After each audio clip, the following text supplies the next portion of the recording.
Mr. Copeland says he heard that Nuts,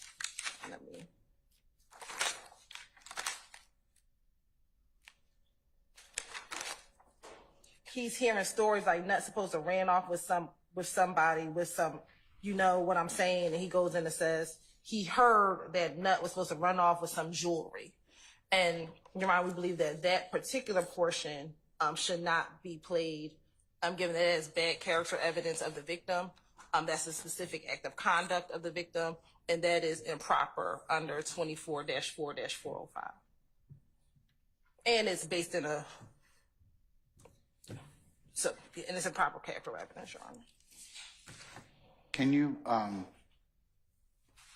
play that portion? I want it before you posture again, Mr. Sharp. Let me hear it one more time. Okay. If you wouldn't mind. The whole section or just that particular portion? Just that section. Just let me hear that section, please. It starts again. I'm going to start at 7:23:30, but it starts at around 7:23:33. You Well, all hold on. I can hear stories like.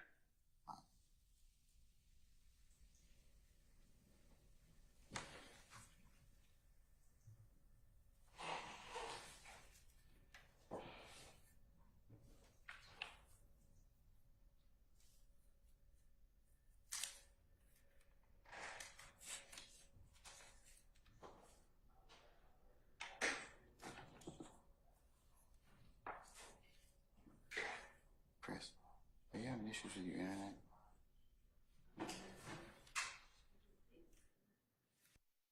I can't get in mine.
Okay, man, I was having some connectivity issues, so let's try one more time.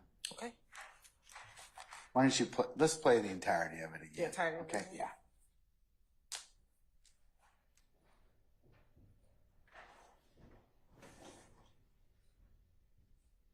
I'll start just a little before at 7:22:14. Trying to kill each other.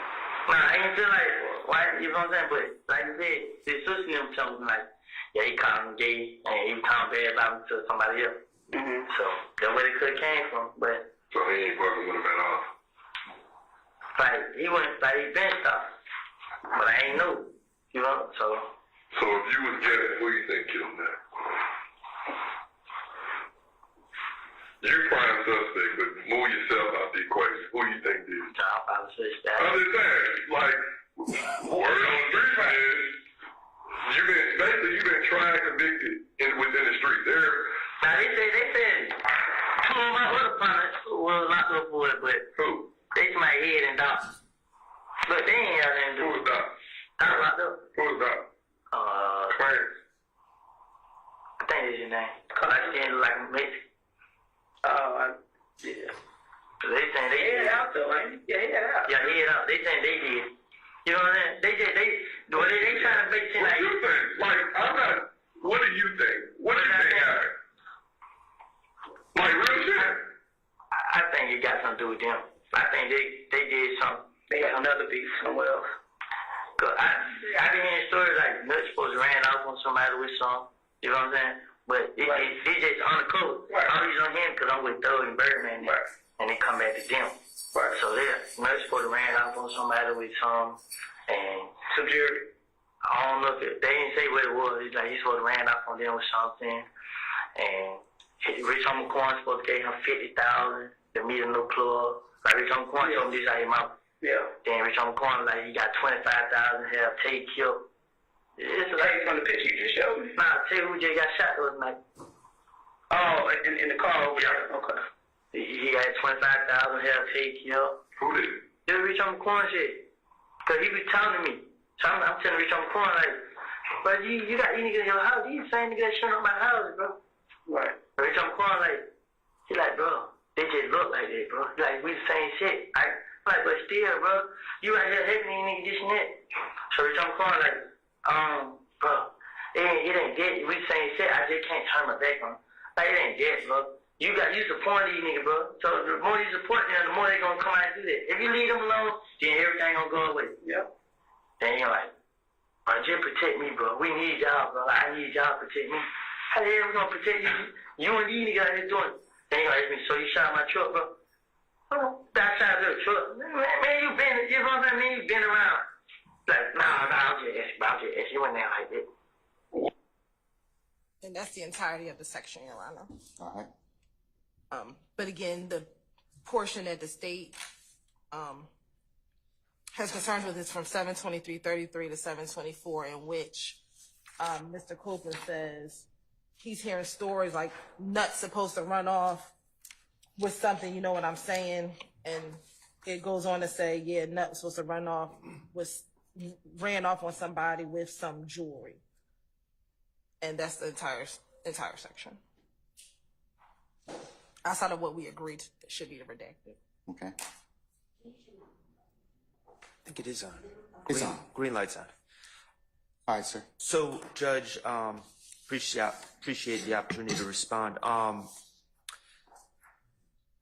In this section, there's essentially three different portions as far as I can see. The first portion talks about Kenneth Copeland talks about Thug's sister saying that Bloody J said that Thug is gay. Speaking for myself, and I believe I'm speaking for everyone else, but if I'm not, please speak up. I don't think that we have a problem with redacting that. That would be hearsay. From 722, about 33 or 35 maybe, to 724. That is a section that talks about what do you think happened? Or if you were to guess, what would you say happened?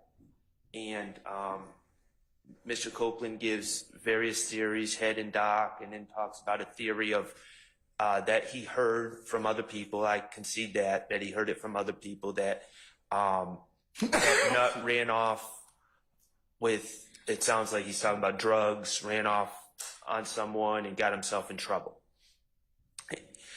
The reason that this is important, it's not for the truth of the matter asserted, as hearsay would be. It's important because the state's theory in this case is that on January 10th, 2015, late at night, Kenneth Copeland went and picked up Demekion Garlington at the McDonald's on Cleveland Avenue. And Demekion Garlington told Kenneth Copeland that it was Shannon Stillwell and Diamante Kendrick and Justin Cobb and Demise McMullen in this car that did the shooting. So according to state's theory, on January 10th, 2015, Mr. Copeland has that knowledge on that date. This interview is 18 days later. Presumably, if that were true, that Kenneth Copeland was given that information on January 10th, when Investigator Dennis says, Mr. Copeland, what do you think happened? Presumably, if he was given that information on January 10th, that is when he would say, this is what I think happened. I think Shannon Stillwell and Diamante Kendrick and Justin Cobb and Demise McMullen were in a car and they shot Donovan Thomas, if the state's theory is correct. But Kenneth Copeland did not answer it that way. Instead, he said, well, Doc and Head, they may have done it, but I really don't think they did it. And I think it had something to do with Donovan Thomas running off with some money on, a bad drug deal. And that's what I've been hearing. So it's not for the truth of the matter asserted. It's impeachment of Kenneth Copeland to show that his story that he was told on January 10th is not accurate. And Mr. Copeland's version he gave on January 10th. Well, he didn't give it on January 10th. He gave, so let me rephrase. Mr. Copeland on June 10th, 2015, after this interview, later says, Demekion Garlington told me this on January 10th. So on June 10th, he says, I was given this information on January 10th. But on January 18th, when he's asked about it, he doesn't say it. Okay, I see. I see what you're saying. So that's the purpose of it. It's just like any other impeachment. You had an opportunity to say something and you didn't say it, and now you're saying it on a later date. And now the difference between January 28th and June 10th is on June 10th, all of a sudden Kenneth Copeland is facing 5 or so felony charges and federal charges, and then all of a sudden he has this information. But on January 28th, when he wasn't facing those charges, he didn't give that information. He said Doc and Head, and I don't know if they did it, and then I think it had something to do with Donovan Thomas running off on a drug deal. So that's why it's important. It's impeachment evidence. Okay. And the fact that he did not say it at that time is important, and we need to get out what he said to show that he was responsive and not saying our clients. All right.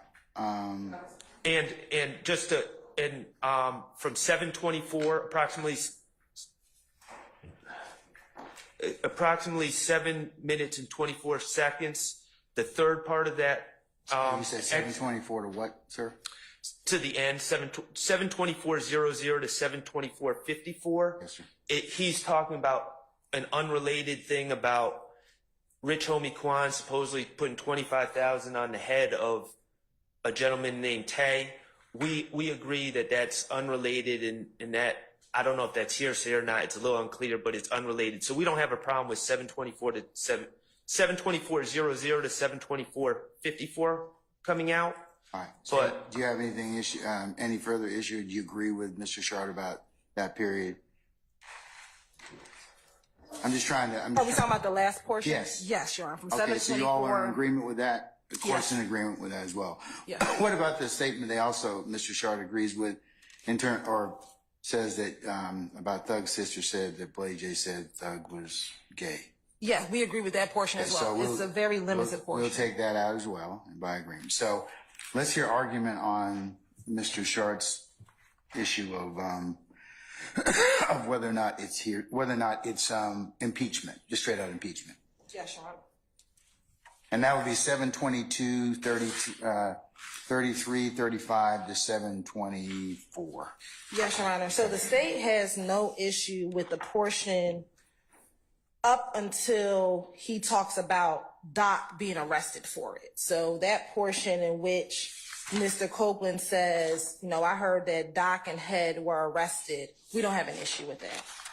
The portion that we have an issue with, Your Honor, that we believe should not be played is the portion where specifically he's talking about Nut running off with some jewelry or some drugs. First of all, Copeland never says anything about drugs. We don't even know what this supposed rumor is, right? And so the state's contention is Mr. Copeland says, I heard it was about some jewelry or some drugs. He doesn't even know. And that is bad character evidence as to the victim. So the state's concern with that portion is that it's bad character evidence that's trying to come in using purported specific acts of conduct, which is improper. The only way that character evidence would come in is by reputation or opinion. Or specific acts. No, it can't come in through specific acts, and I actually have a case to cite that. But that's if I only consider it as character. I mean, so the defense is saying that it's impeachment. It could be used for impeachment of Mr. Copeland. But impeachment is, he did not say in this interview that it was Shannon, Demekian, etc. That portion would be relevant for what happens above, where he says it was Doc and Head. But here, he's saying there's a rumor out there that some other people may have done it, but, you know, we heard that Nut may have stole some jewelry. That's not specifically talking about any specific person. That's him giving a theory based on a rumor that he heard. So that's why we don't have an issue of the Doc and Head portion coming in, because that could be considered impeachment given what he says later on. We are solely concerned about the portion in which he says, I'm hearing stories like Nut supposed to have ran off with something. He's not talking about anyone specific, and he's talking about these rumors. And again, that is bad character evidence. If the defense on cross-examination lays the foundation for, as Mr. Shart said, he has knowledge that Mr. Copeland knew of this earlier, and then on the interview in question, he's saying something that would be different. So if he had knowledge of it and he gave it, that would be impeachment. If he had knowledge of what? If he had knowledge beforehand, what they're doing is, I just, from the court's recollection or this assessment of this, they're working kind of backwards. They know what he said later about what he knew earlier. So that's where the impeachment's coming in. They have a good faith basis to ask him about that. Mr. Sharp, I'm sorry to interrupt you and Mr. Steele, but is that kind of what you're trying to get at? Absolutely. All right. If he had knowledge of it on January 10th, that was his time to say it. He didn't say it, so that suggests to us that he's making it up on June 10th.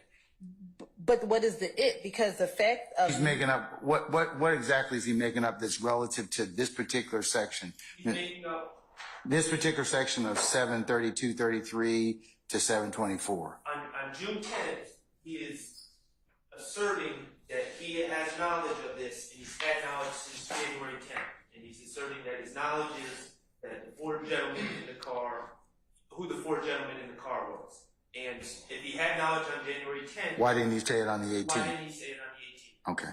But you're right, I think, let me be...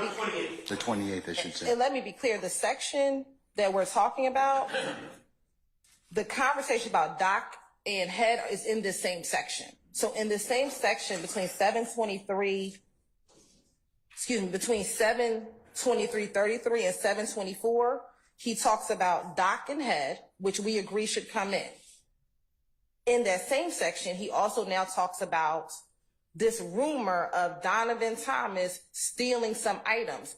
That does not directly talk about who killed him. So the Doc and Head part, we agree with. That's a part of this 723.33 to 724 section. So we agree up until from 722:40 to 723:33 is where he talks about Doc and Head. We agree that can come in. All right. That shows right there. He said Doc and Head on January 28th. Later on in June, he said Shannon, Demikian, and these other individuals.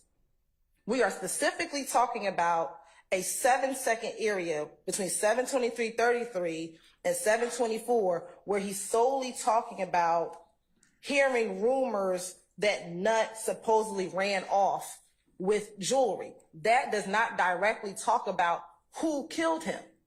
That is him speculating about what theories could have came in as to why he was killed, but it does not directly talk about who killed him. So we think the portion before Doc and Head, fair game. We are only talking about where he's speculating as to whether or not. But here's the thing: if he had knowledge of that, or what truly happened, and he's just given another version. I heard that Southern says did this during this period of time. That would be impeachment. But he doesn't even know what happened. But it says, but it's another version he's told that the jury can decide whether or not he's telling the truth about. Yeah, ordinarily, Miss Hilton, it would not be admissible. But given what's been proffered so far, I'm going to probably allow it. So, assuming a foundation's laid as to that. But what I've heard so far would indicate that yes, it's another version of what Mr. Copeland may or may not have said. So I'll allow it over your objection.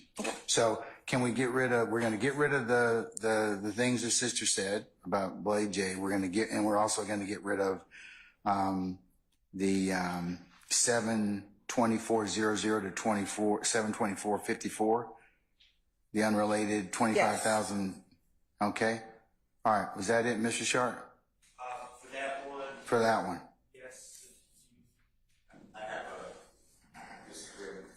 Okay, Mr. Steele, what section are you want to invite my attention to? And if we could have, because we weren't provided this previously, so that we can be prepared for whatever. So if he could just tell us what the section is. I think he's going to do that right now. Okay.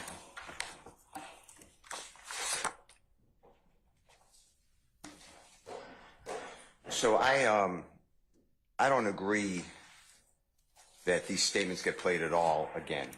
So I know what you're doing is over objection because I don't believe it's a prior and consistent statement. Okay, so you're disagreeing with Mr. Shard about that. You're saying you don't want them played at all. Right. Okay, all right.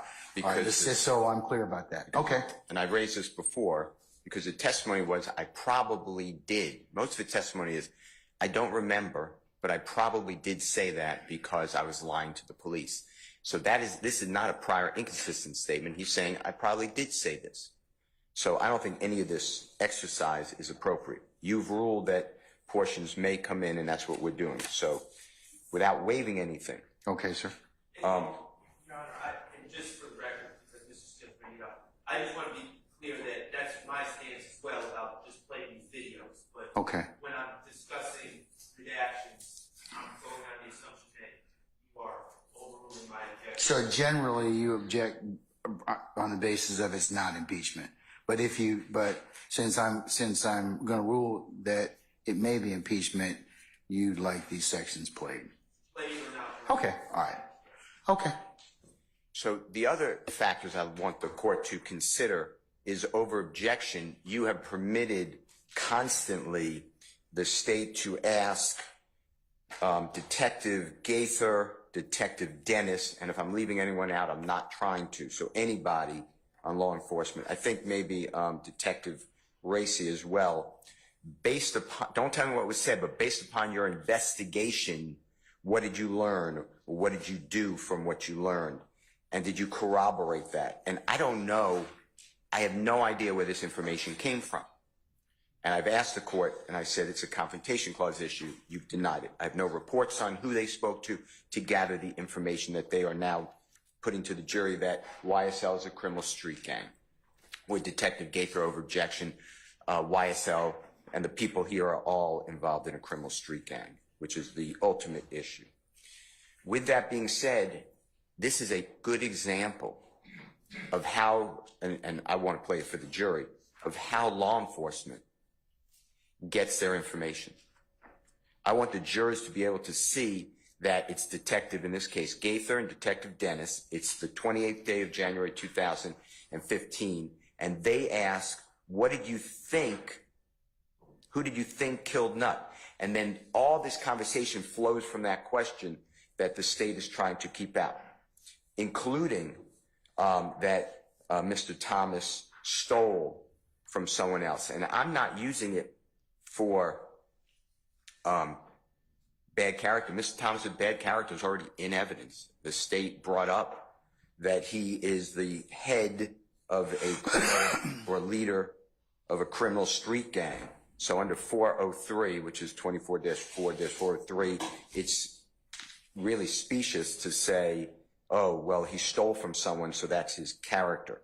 In addition to that, I disagree respectfully with Mr. Shart. And I want the false allegation that was made that Rich Homie Kwan put a contract to kill someone for $25,000 up front and then $50,000 thereafter, because it shows another person falsely accused by Mr. Copeland. And if you listen to the whole thing, I think it was cut off, Mr. Copeland says that he actually spoke with Rich Homie Kwan to kind of be the intermediary and to diffuse that situation. So it was redacted by agreement by Mr. Shart. This court accepted that, and I am objecting to it because I intend to cross-examine this witness, and if he doesn't remember, I'm going to play that portion. And because I'm not saying, and I'll make it clear to Mr. Copeland, I disagree that Rich Homie Kwan, he's a gentleman. I disagree that he committed any type of offense, but this is the exact statement that Mr.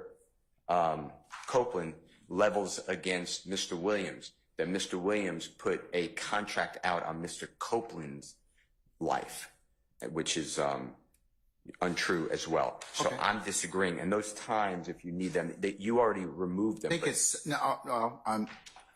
it's subject to further argument since you made your issue. So I'm gonna hear them. I'll hear it again, and I'll make a decision on it. But those are my. So okay. I'm not trying to use it for character. I'm not using it for of the alleged victim.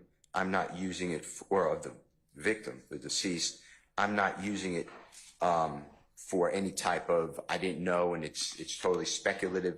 I'm saying that's how the police did their investigation, that the court through the prosecution has already poisoned the jury with this, word on the street. We did this. We corroborate. Here's how we do it. The person self-admits, or we get information. We corroborate. I think that all should never have come into evidence. And this is a perfect example to show how baseless the prosecution cases against Mr. Williams and the other, and how the detectives have not done a proper investigation. So that's why I wanted it. What do you think happened? Here it is, and I want the whole flow. That's what I'm saying. Okay, so let me see if I can get the sum and substance of your argument. Are you saying that particular section of 724.00 to 724.54 that shows another version of the story that Mr. Copeland may have advanced? And that this is how law enforcement gets their information. This happens to be recorded, but they are out there saying, and I don't know who they spoke with to say, and you let it in over objection. We did investigation. Then don't tell me what the investigation was. The prosecution will come back with, just tell me based upon your investigation under CIAK versus state you relied on, and one other case that I can't remember right now. But you relied on two cases, and I disagreed with the analysis, but that's the rule of your court. So we went forward, but I want to show the jurors now how the police did this investigation, and it's preposterous because all this is a lie.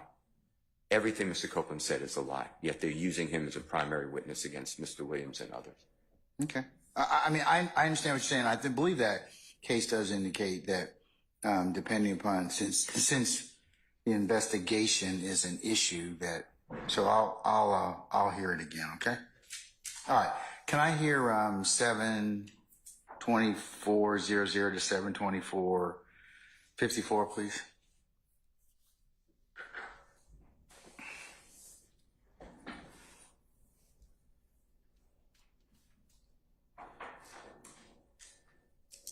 You got 25,000 here, take you. It's like from the picture you just showed me. Nah, tell you who just got shot the other night. Oh, in the car over there. Okay.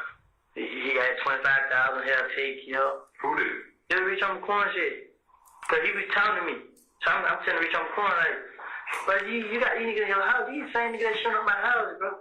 Right. Rich on the corner like, he like, bro, they just look like that, bro. He like, we the same shit. I'm like, but still, bro, you right here hating these niggas this and that. So Rich on the corner like, bro, it ain't dead. We the same shit. I just can't turn my back on it. Like, it ain't dead, bro. You support these niggas, bro. So the more you support them, the more they gonna come out and do that. If you leave them alone, then everything gonna go away. Yep. Then you're like, just protect me, bro. We need y'all, bro. I need y'all to protect me. How the hell we gonna protect you? You and these niggas out here doing it. Then you're like, so you shot my truck, bro. Oh, that side of the truck. Man, you been, you know what I'm saying? Man, you been around. Like, nah, I'll just ask you in there like that. What did he have the 25 on the dude say here, bro? Say, daddy got shot. Hey, we're talking about barbershop. Yeah, barbershop. Just like how they say my name, on Buckhead they say Tay name. They saying Tay did. I know Tay ain't do it. You know what I'm saying? Then I'm lying and start saying Tay said like his mouth. I know Tay ain't do that. Right. You know what I'm saying? The night before we just at the party. Yeah, who did it? Somebody else did. Some. Spit it out. You know what I'm saying? But it's supposed to be some nigga that had money over there. You know what I'm saying? Over there got money. No, I'm talking about Buckhead. A lot of niggas over Buckhead got money. That's why when I started thinking, I couldn't think of the name, but this nigga supposed to have paid somebody on Johnson Road, one of them streets over there to do it. Mm-hmm. You know what I'm saying? To kill him and retaliate, to get that Quan? Or to target his daddy? Like the same day, we was like, I was just street, I seen Quan crying. I'm like, what's wrong, bro? He need to try to kill my dad. You know what I'm saying? But him and Tate didn't have a problem. Right. So that's why he thinking it's Tate. Right. Him going through it, him and Tate murder each other. But he don't even know they Tate. Right. How y'all have a problem? But Tate missed the school, but and they feel like they retaliation. Man, it ain't. But like, I couldn't say him because no matter how many times I tried to speak up for Tate, he always had in his head. Tate did. Right. So like, man, y'all shooting, man. So that's what that was about the other day. I called Tate, you know. I was going to hesitate, but I had Tate put up on me like probably like Friday or Thursday or Friday. Tate pulled out like, hey, bro, bitch, on the corner, that's 25,000 on your head. Why so much? He scared of Tate. Yeah. He real scared. He's scared of Tate. So I tell Tate, like, bro, he trying to face my damn, Rich on the corner supposed to go and kill her. You know what I'm saying? So I'm feeling like that's what he did because the whole time you didn't have the money on your head. And he ain't do it, so when you go and demand out, that's what happened. That's on him, you feel what I'm saying? But I ain't talked to Tate. I don't know how it happened, I don't know what happened. But I know Tate was messing with nobody. Tate started doing whatever he was doing. He just ran around and he trying to be a rapper. Right. So I know he drive. Huh? What did he drive? A gold charge. So Karen knocked him off? Tell me words. That's basically the word. Like they saying it's $75,000 he not gonna kill him. From who? I mean Pink City, Fort Worth. What's the line? And somebody with some money. All right. So that's, I believe, the portion that Mr. Steele is referencing. Your Honor, as you see, there's nothing in this section that has to do with the murder of Donovan Thomas at all.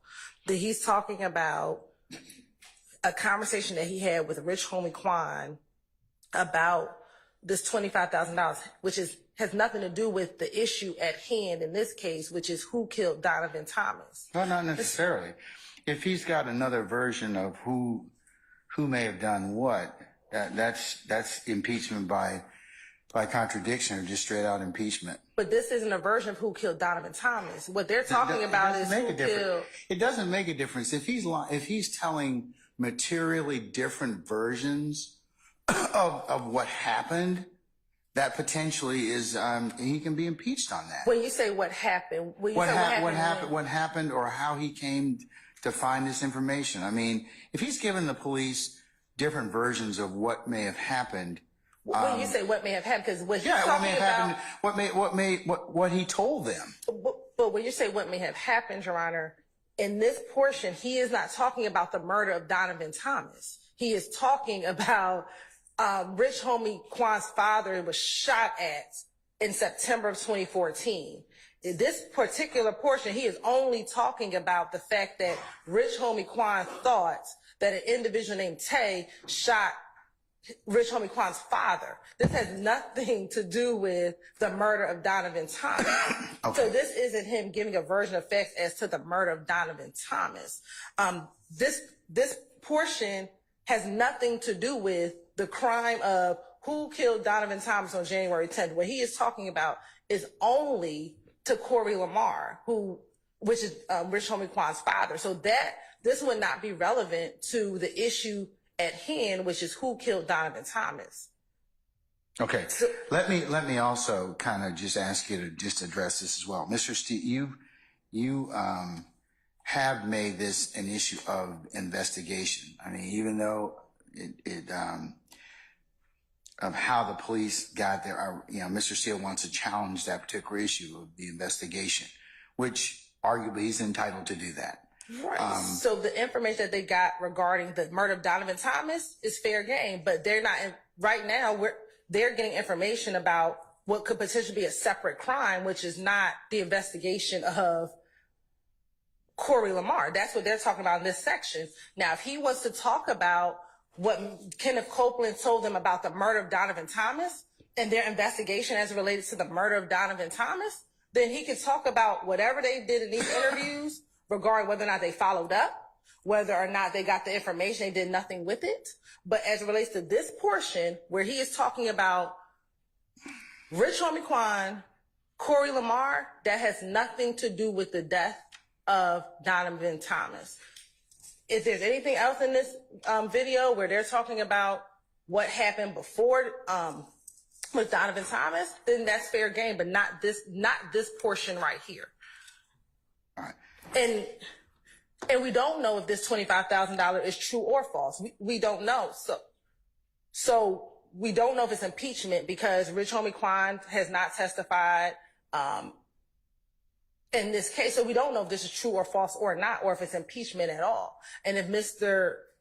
Steele on cross-examination goes into a line of questioning, that's something he may decide to do. But here, as the state's case, we're not going to inject any error in this case by playing a non-relevant portion regarding the death of Donovan Thomas, because this does not have anything to do with the death of Donovan Thomas. This section right here. Now, there's another section that he wants to talk about, but this section from 724:54 to where I stopped at 727:51 has nothing to do with Donovan Thomas's murder.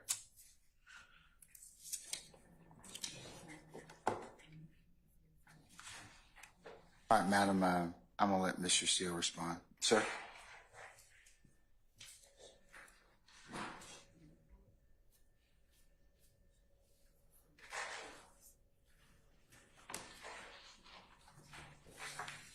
This is Mr. Copeland, who is a huge witness, as the court knows, in this case. And he is lying, my word, to law enforcement about Rich Homie Quan conducting a murder for hire. The state wants to say, well, that's irrelevant because it's a murder for hire of a different person, Tay, T-A-Y. My point is, that is the witness. It is a false allegation against another human being to do a murder for hire. The state doesn't get to limit the cross-examination to what they want it to be. And it goes to the investigation of Detective Dennis, Detective Gaither, who the court has both found over objection to be experts. And they both talked about their investigation. And they both talked about how they went about their investigation without giving specifics of who they spoke with. I have no idea when they say, based upon our investigation, we learn the following. We learn this. I still rely on my constitutional right to have that information, but I don't have it. And this is a prime example that they get garbage. That's my position. Mr. Copeland may say it's absolutely true. The state was going to call Rich Homie Kwan. His name's Mr. Lamar, Lamar. I guess now they're not. I may call Mr. Rich Homie Kwan after it comes out that, if I need to, that he put a killing on someone else. Mr. Copeland may say, yeah, I was lying to the police, which I have a good faith belief that he was lying to the police. So I need to show the jurors, and the jurors need to see, to collectively understand how the police are going about this investigation and who they're dealing with and who the witnesses are that are giving sworn testimony before the court. So I believe it all comes in. Okay. And Your Honor, Mr. Steele would be assuming facts, not in evidence. We don't know, because there's no evidence before this jury, because it's not relevant for this issue, whether or not Rich Homie Kwan did or did not do the $25,000 for hire. That there's no evidence before this court, before this jury, to impeach as to that issue. But I think they have a good faith base to ask it. But they don't. It would be one thing if they don't know that, but they do. They have a good faith basis to ask it. He's on cross-examination. But he's not on cross. He's on direct examination right now. But they're going to get him on cross. If they get him on cross and they played at that portion, then that's something different. But right now, for the state to play this portion, it is improper, because we have not discussed at all anything dealing with Mr. DeQuantis Lamar hiring anyone, because that is not relevant to the issue at hand, which is, did YSL kill Donovan Thomas? That is the issue at hand. What happened with Corey Lamar and DeQuantis Lamar is not before this jury. So therefore, at this juncture on direct examination, there's no evidence one way or the other regarding Corey Lamar, because it's not relevant. If they ask him questions on direct and over our objection, the court lets it in, then that's a different conversation on cross-examination. But right now, there's no relevant evidence regarding what happened between DeQuantis Lamar, an individual named Tay, and Corey Lamar. It would be improper, because there's no evidence before this jury regarding those three individuals and any type of murder for hire. I got you. Okay.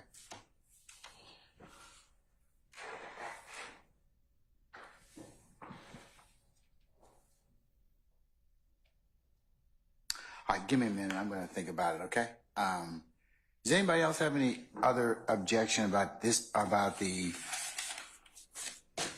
particular segment, which is segment 4, that hasn't been heard as of yet?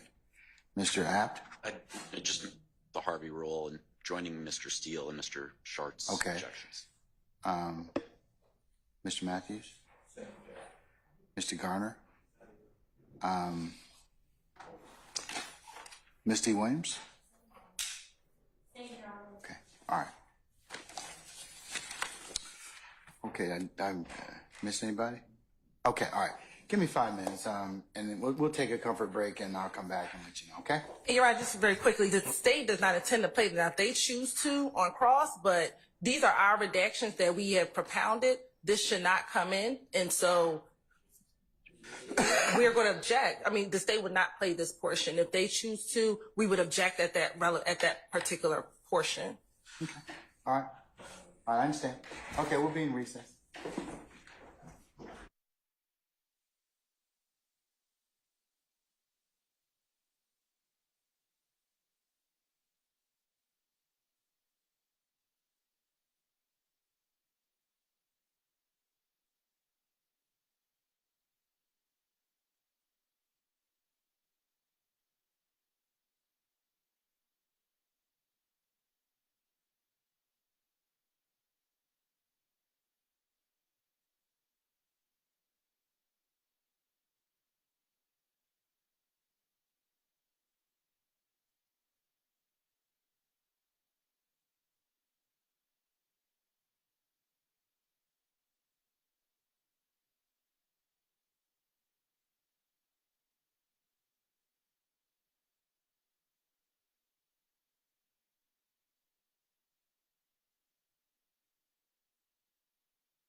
Deputy Ham? Okay. All right. Okay, the court's had an opportunity to ponder on this particular issue raised by Mr. Steele. I am not going to include the portion from 724.00 to 724.54 in direct. Mr. Steele, however, on cross-examination, believe it's fair game. All right, so you will be able to play it. Just have to identify it, but for those purposes, okay? All right. Anybody else have any other issues or discussion as to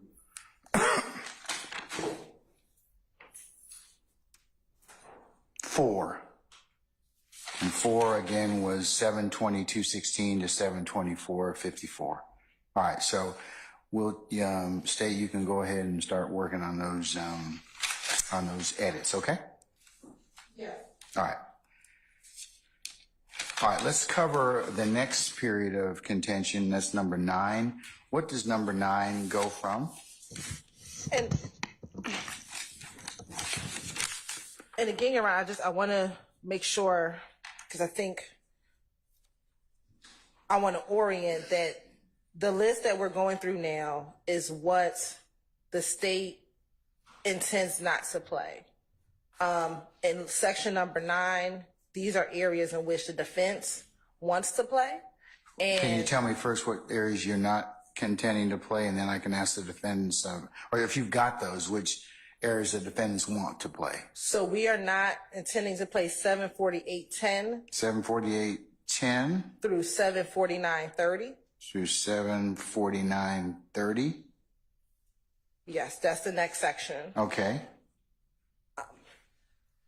And so we will not play it. We believe it's bad character of the victim. Again, I will play that portion for the court. And we will be objecting for the defense to play that portion when they get Mr. Copeland on cross-examination. So you don't want to play it during your examination, Mr. Copeland. Is that what you're saying? Correct. Okay. All right. All right. Let me hear it.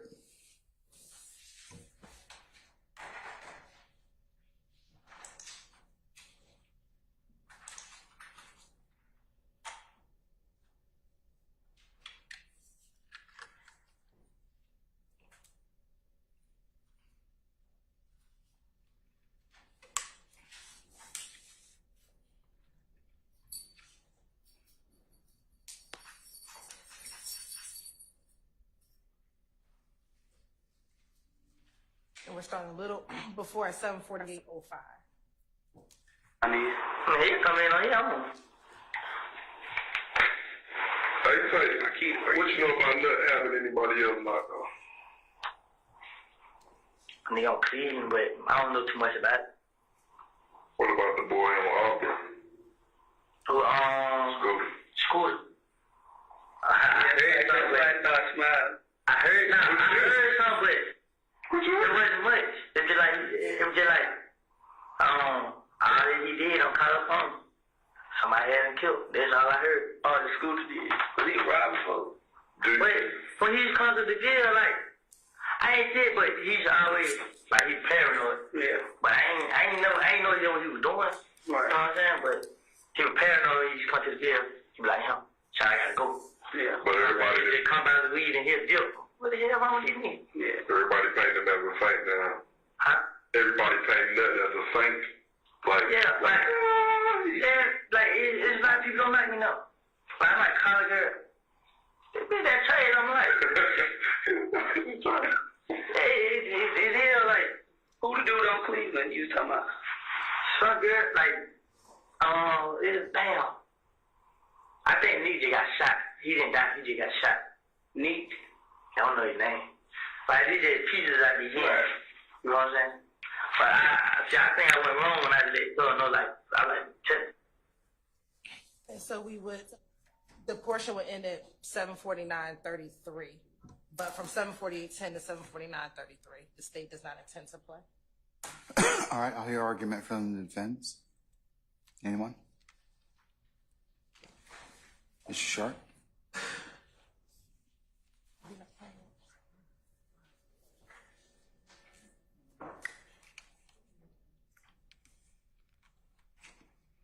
Your Honor, we don't have any reliable transcripts from this, so I'm going off of my notes. It wasn't clear to me from what was just played, but what I believe what leads into this conversation is Investigator Dennis asking what he knows about Nutt getting people knocked off. And that's what leads into the scooter conversation. Now, we believe that this is relevant because not for the truth of the matter asserted, but for Kenneth Copeland's state of mind. Mr. Steele, in opening, strongly suggested at least that Kenneth Copeland is the real killer. Additionally, we know that Kenneth Copeland we've received Brady information. He was lying to investigators for years about this, but he's acknowledged that he in fact stole from Mr. Donovan Thomas, known as Nutt, stole a chain, a phone, and other belongings from Mr. Thomas at some point. Mr. Copeland also says in his statements that the Bloods, and with the approval of Donovan Thomas and another gentleman named Mo in prison, put Kenneth Copeland on the menu, meaning he was fair game to kill. The fact that Kenneth Copeland believes, whether it was through hearsay or otherwise, believes that Mr. Thomas has knocked off other people goes to Mr. Copeland's motive to commit this crime. Self-preservation, essentially, that he's going to get knocked off, so he preemptively shoots Nutt, or Mr. Thomas, I should say. So we believe that his state of mind at this time and his knowledge, or at least even if it's not firsthand knowledge, his perception, his belief that Mr. Thomas is capable of ordering people's deaths is relevant in this case.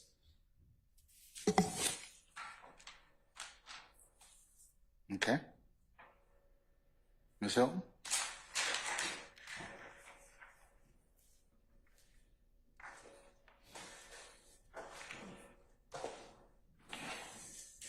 Your Honor, for a couple of reasons, there's no good faith basis that Kenneth Copeland murdered Donovan Thomas. Your Honor, a couple things that Mr. Shard said, I'll address. One, in the interviews that Mr. Copeland had with law enforcement, beginning from January 11th all the way to June 10th, one, he has consistently said that he was not near the murder scene at the time of the murder. The phone records support the fact that Mr. Copeland was not near the crime scene at the time of the murder. And when Mr. Copeland talks about the issues that he had during this time period, he has repeatedly said in all of the interviews that he has never had an issue with Nutt. Matter of fact, he has repeatedly said that him and Nutt were cool, were friends.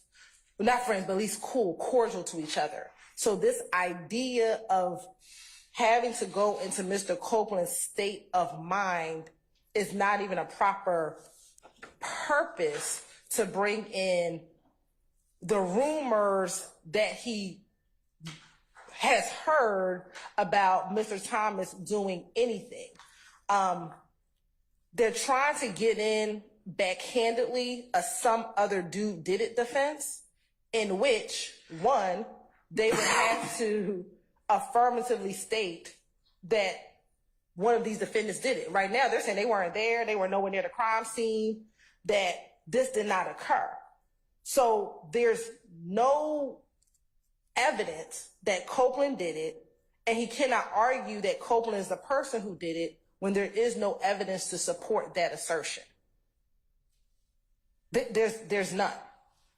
Well, doesn't Detective Dennis in this particular interview say that, hey, that you might have done it? No, he does not say that. What you heard him say in that last person is, that's what the rumor says. That is what the rumor is, that you did it. And that is what was happening. There was a rumor out there that Kenneth Copeland did it, hence why Kenneth Copeland's home was getting shot up multiple times. But there was no evidence, because what Kenneth Copeland says to all the police, every interview is, this is where my day was. I woke up at my girlfriend's house. From my girlfriend's house, I went to Mechanicsville. Then I got the phone call from Demikion. I went down to McDonald's. And when I went to McDonald's, I picked up Little D. Now things are changed, because back in 2015, he says that both Little D got into his car and Nard got into his car. Now it's Little D and Shannon.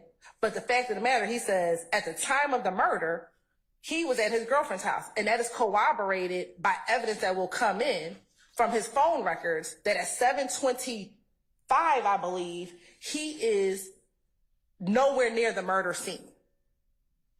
The phone records further indicate that he is where he says he is at the relevant times. The phone records show him going from his girlfriend's house to Mechanicsville, from Mechanicsville to Cleveland Avenue. That is what his phone records show. So there is no evidence to support this now assertion that defense counsel is making up, that Kenneth Copeland is the person who murdered Donovan Thomas.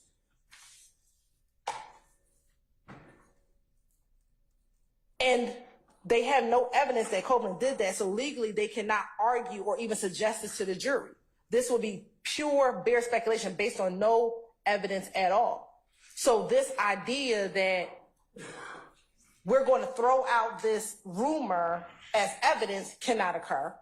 Secondly, that now we're going to go into his state of mind to show that Kenneth Copeland would have a reason to kill Mr. Thomas isn't true, because there's no evidence to support that. And then I believe Mr. Sharp brought up this meeting that occurred maybe the night before Mr. Thomas died. And what Mr. Copeland says is, I don't think Nutt was at that meeting. He never puts Nutt at that meeting. He says Mo was on the phone calling from jail. Bloody J was at the meeting. He said someone said Nutt might be, but I don't think Nutt was there. So at no point in time was Nutt a part of the meeting that they're trying to bring forth to the court, that some way, somehow, Nutt had a hit out on him, because that isn't true. All right. I disagree with some facts. So I respectfully disagree with some facts that Ms. Hilton just put out there. First of all, I wasn't finished. Okay. Thank you. Okay. All right. I'll let it finish. Thank you. Yes, sir. Thank you. All right. So additionally, Your Honor, they're trying to bring in, again, bad character of the victim, and it's only admissible if the defendants are saying that they did it and that were justified in doing it because they know about some specific acts that they did, that the victim did. Here, they're saying that they didn't do it. They don't know who did it. They weren't even around when it happened. So they can't bring in any bad character of the victim when they're not even claiming that they committed the crime. So it would be improper to bring in any bad character of the victim. And that's 24-405, and I have a case, if you can pass me that case. Which will be Muhammad v. State, MOHAMUD v. State, 297, Georgia 532, which is a 2015 case, which was decided after once our new evidence rules came in regarding bad character evidence of the victim.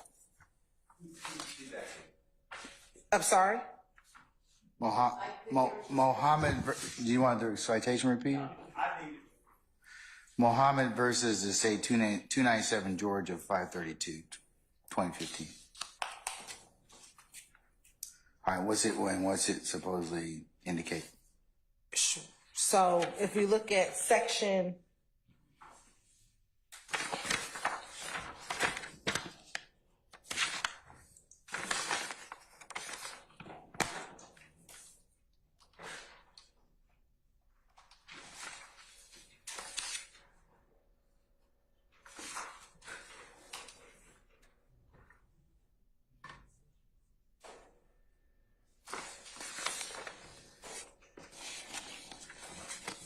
So in section or division 3 of the opinion, I'm gonna get to it.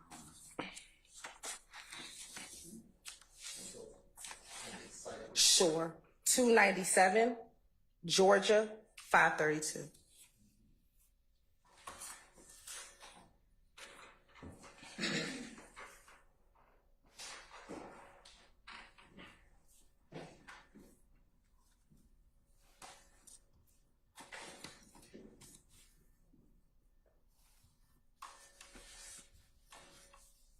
All right, so, all right, I'm in section 2 and 3. What Yeah, so section? You said section 3, right? section 3, Your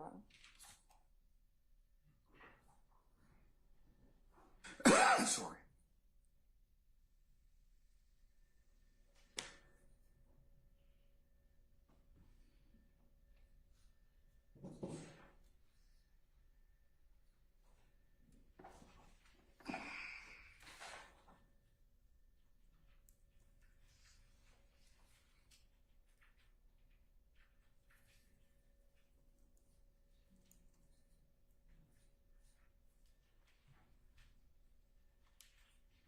Right. Okay. I'm with you. I see where it says where Muhammad talks about 24-4-405A. Yes, Your Honor. And so again, what they're trying to do is improper. We rest on what we just argued to the court. Okay. All right. And now, if you're done, I'll hear from Mr. Short. I am finished now. Okay. All right, madam. And I'll reserve time for any rebuttal, Your Honor. All right. Yes, sir. Okay, first of all, just to deal with the Muhammad case, and that's essentially Muhammad, we used to call it Chandler evidence. It deals with, it deals with, in the self-defense case, Muhammad essentially says that the defendant in a self-defense case has to be aware of the have personal knowledge or be aware of the past violent acts of the victim for it to be admissible in a self-defense case. That has nothing to do with what we're talking about here today. It has absolutely nothing. They want to cite to a case that deals with a completely different area of the law and then base it on, well, because it doesn't fit this, therefore it's not admissible. We're not talking about self-defense. We're not talking about our client's knowledge of Kenneth or of Donovan Thomas's prior violent acts. We're talking about Kenneth Copeland and his knowledge of Donovan Thomas's violent propensities. Let me just talk with you about Muhammad. Muhammad indicates that under 405 that generally it makes a distinction from the evidentiary rule set forth in Chandler before the new evidence code took effect. So they're saying now in all proceedings which evidence of character or trait of a person is admissible, proof shall be made by testimony as reputation or by testimony in the form of opinion. So therefore, as a general rule, the character evidence of a victim is limited to reputation or opinion, not specific bad acts. Well, in that particular context, Your Honor, and if I was representing Kenneth Copeland, who was once charged with this, by the way, with the murder of Donovan Thomas, he was charged by Detective Thorpe and thrown in jail. So to suggest that we have no evidence, well, the state actually did charge him with the murder. So, but if I was representing Kenneth Copeland, I would be arguing that Kenneth Copeland had personal, and it was a self-defense case. Muhammad would be on point, and we would be duking it out. But I don't represent Kenneth Copeland.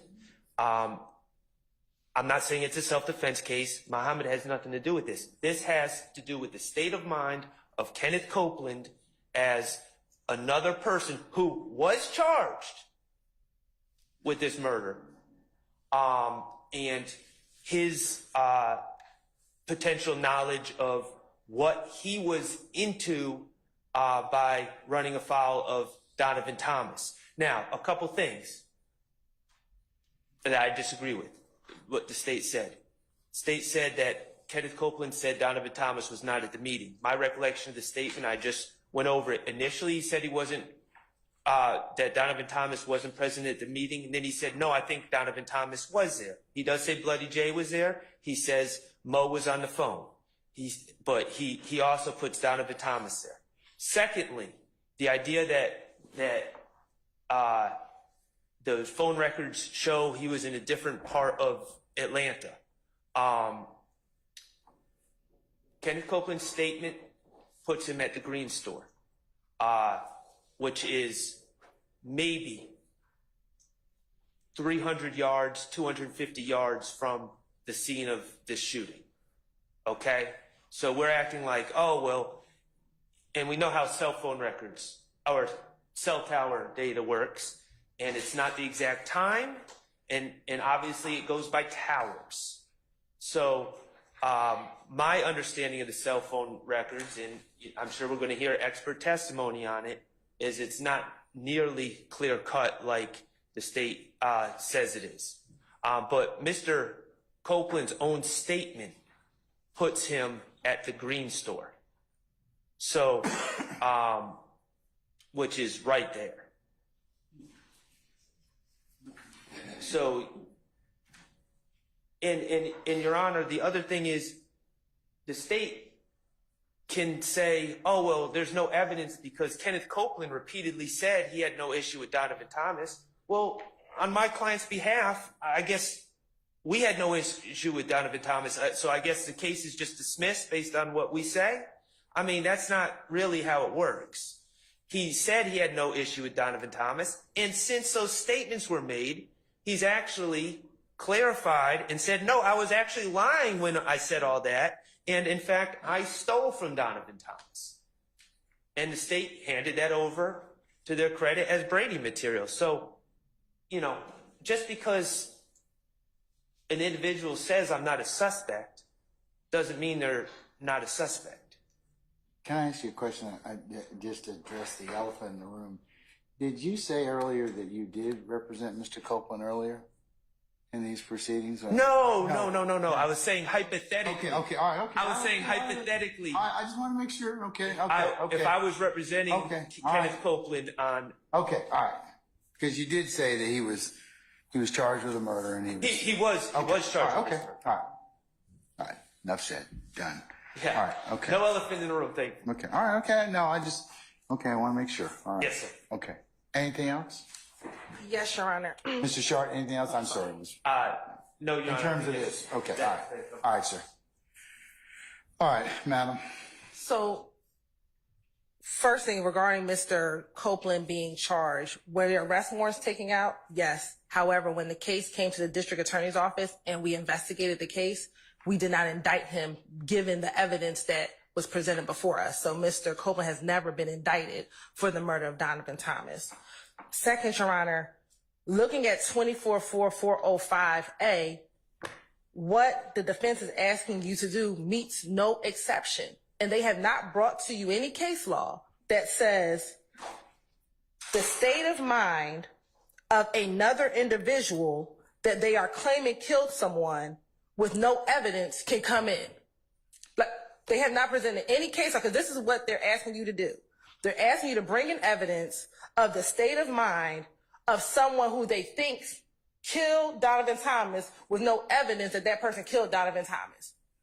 If they have some case law to say that the law allows that, we would like to see it. But according to 244-405, what they're asking you to do meets none of the exceptions in how character evidence of a victim can come in. Okay. All right. Anyone else have any argument on this particular section? Mr. Steele or anybody else? All right, sir. Go ahead.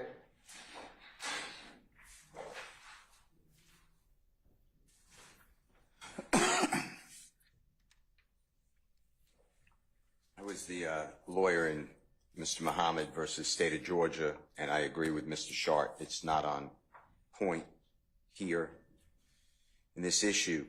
The prosecution keeps saying that there's no evidence that Mr. Copeland killed Mr. Thomas, yet on 4 occasions on the short direct that we had already, the state asked Mr. Copeland whether he killed Mr. Thomas.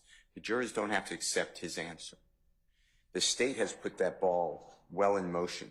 In addition to that, to say that phone records clear Mr. Copeland, phone records are totally going to be in debate, and it's up to the jury. And to say that the state cleared Mr. Copeland and therefore he's not, he's truly not involved in any wrongdoing is preposterous. That's again up to the jury. Mr. Thomas's character is already put in issue. The state did that. They called him the leader of a gang through Detective Gaither and through Detective Dennis. So to now try to close that door when they opened it is inappropriate. And to say that there's no good faith belief, the state sent an email the court was included on where they say that Mr. Copeland said that there's a video with him included. I believe him included. If I'm wrong, I have to refresh my memory. Saying that he killed Mr. Thomas. And the state's asking for the defense to give them the video, which I'm not going to give to them until I use it, if I choose to use it in my case on cross. So, you know, I don't understand there's no good faith. So with all that being said, you then go into what is the real relevance of this? And it's the same thing that the court that I argued earlier, and the court seemingly agreed. It's how the police did their investigation. Detective Dennis said, and I quote, to Mr. Copeland, we just heard it, "You are the prime suspect, but pull yourself out of the equation." That's how we got here. That's how this prime witness got to be the prime witness. He is making up statements against Mr. Williams and others. And I believe that everything that he said based upon his lies, I'm not saying Mr. Thomas had anyone killed or put a hit on anyone. It's the same thing as Rich Homie Quan. It's another false allegation by Mr. Copeland. The jurors get to see, because I'm asserting that Mr. Copeland made false allegations against Mr. Williams and others. So that's why I believe that it's relevant. And the state shouldn't be able to just say to the court, well, we are God, and we decide that Mr. Copeland had nothing to do with it, therefore these statements don't come in. That is for the jury to determine. All right.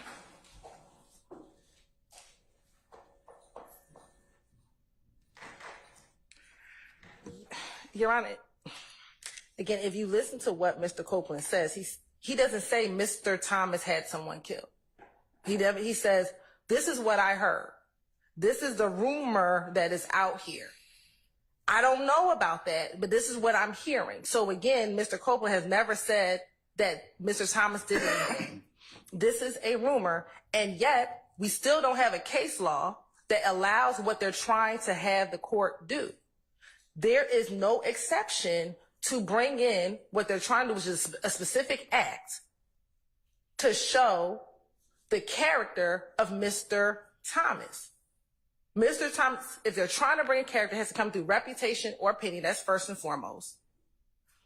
I don't think it's character. I think what they're trying to do is just impeach him. And they're trying to impeach him on the issue of whether or not he has told another falsehood or discrepancy. And they're also trying to bring in, in fact, from the interview of the police and how they asked him about this particular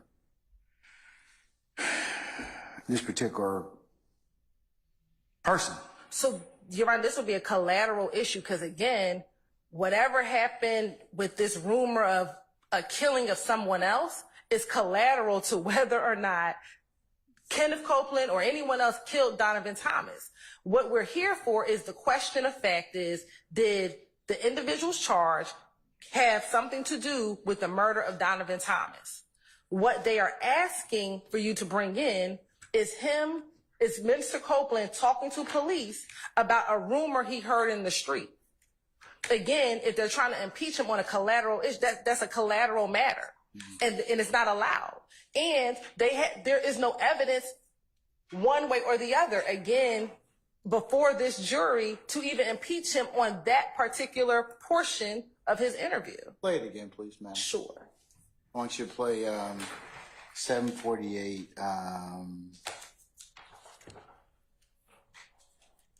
10 or thereabouts to 749:33. Okay.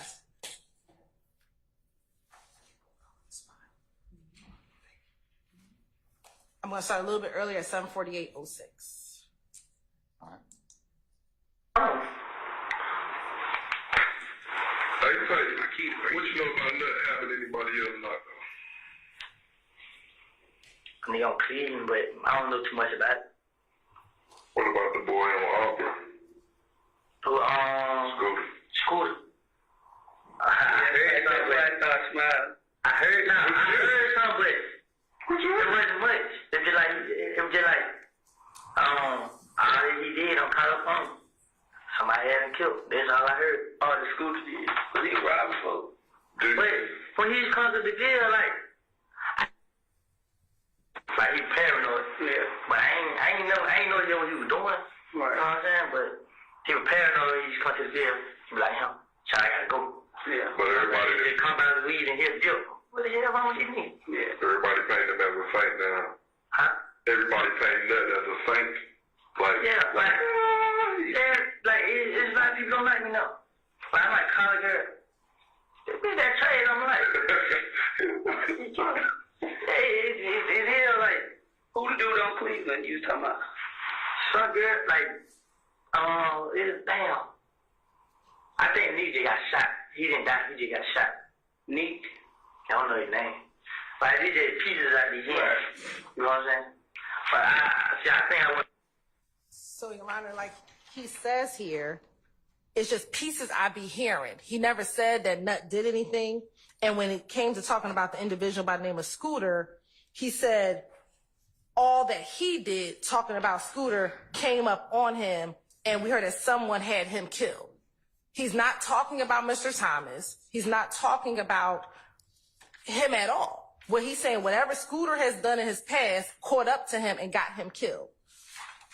And then when he further talks about, they ask him again, what do you know about Cleveland? He says, I don't know. These are just the pieces I be hearing. So again, he's relaying to them rumors that he has heard in the street based upon the question that they asked him.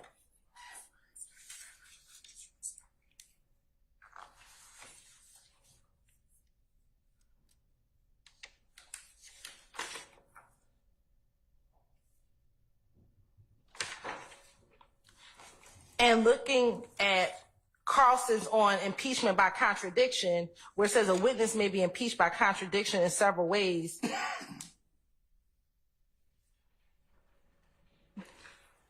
If you call another witness or introduce other extrinsic contradicting evidence, generally speaking, the admission of extrinsic evidence for contradiction impeachment is restricted to non-collateral matters. Wouldn't it be collateral whether or not he killed Mr. Thomas? No, Your Honor. But you all asked about that on direct. You all asked about that on direct, okay? But that's a material matter. That's not a collateral matter. But listen, Your Honor, what they asked him is, do you know about not knocking anyone else off? That has nothing to do with whether Kenneth Copeland killed Donovan Thomas. They're asking him, do you know about any other people he done killed that he might have killed? And he's saying, I don't know much about that. He says, your boy on Cleveland. He said, I don't know too much about that. And then they asked him, what about the boy on Auburn? And he says, Scooter. And then he says, all he did, meaning Scooter, came up on him and someone had him killed. He's not talking about Mr. Thomas. He doesn't know who had him killed. Then further, when they go back to Cleveland Avenue and they're asking again about the Cleveland Avenue thing, he says, I'm just hearing pieces of it. I don't know. So at no point does Mr. Copeland says, I know Donovan Thomas did this or this. He's saying these are the rumors that I hear. So again, they're not trying to bring this in for Mr. Copeland's state of mind. They want to bring it in to show bad character. And that is collateral to, did these individuals kill Donovan Thomas, and did Kenneth Copeland say something contradictory to what these individuals killing Donovan Thomas? Okay. All right, ma'am. Okay. Your Honor, if we wanted to bring it for bad character, there's a lot more low-hanging fruit that we'd be aiming at. And furthermore, the state, regarding character, the state has asked people about him buying haircuts and what kind of guy he is. Thomas. Mr. Thomas, about buying haircuts and what kind of guy he is. And, oh, he was a great guy. You know, he'd show up and we'd also start smoking marijuana and everyone would be happy. And I don't know if that impressed the jury, but the intent was, oh, he's a great guy. So character has been placed at issue, but we're not going after character. Whether Mr. Copeland killed Donovan Thomas is clearly material. Mr. Copeland's motive to kill Donovan Thomas is clearly material. We have to remember, Mr. Copeland has stolen from Donovan Thomas. Mr. Copeland has been put on the menu, quote unquote, at a meeting a couple days before where Mr. Donovan Thomas and his associates were present. So now to say that Mr. Copeland's belief and or knowledge, whether it's through hearsay, through rumors or whatever, his belief that Mr. Thomas follows through, of course that's relevant. Of course that's relevant. Again, he's saying he does not know if he did it. I think we'd be in the same predicament even if he said, I know this happened, but he says, I don't know what happened. I have no idea. And yet they want to bring in the state of mind of Mr. Copeland. Okay, let's not talk about state of mind. I think it comes in just for impeachment, okay? State of mind is, I haven't heard any case law in that respect, but impeachment? But impeachment as to what, Your Honor? Because they're saying it's impeachment to what? Because this is not contradictory to him saying that these individuals killed Mr. Thomas. As Mr. Steele brought up earlier, you brought up, at least as he indicates, a few times that did our current witness kill Nut, okay? Whether or not that's true or not, you know, if there's a foundation for that to be asked, they can ask it. Right, but what they're trying to get into is whether or not Mr. Thomas killed someone. That's not impeachment to that question. What Mr. Thomas may or may not have done does not directly impeach the question of Mr. Copeland did not kill Donovan Thomas. So that's what I'm trying to ask. What is the impeachment? I got you. Mr. Short, do you have any case law, since you're saying a state of mind or anything like that? I understand what Mr. Steele's saying, and that may be...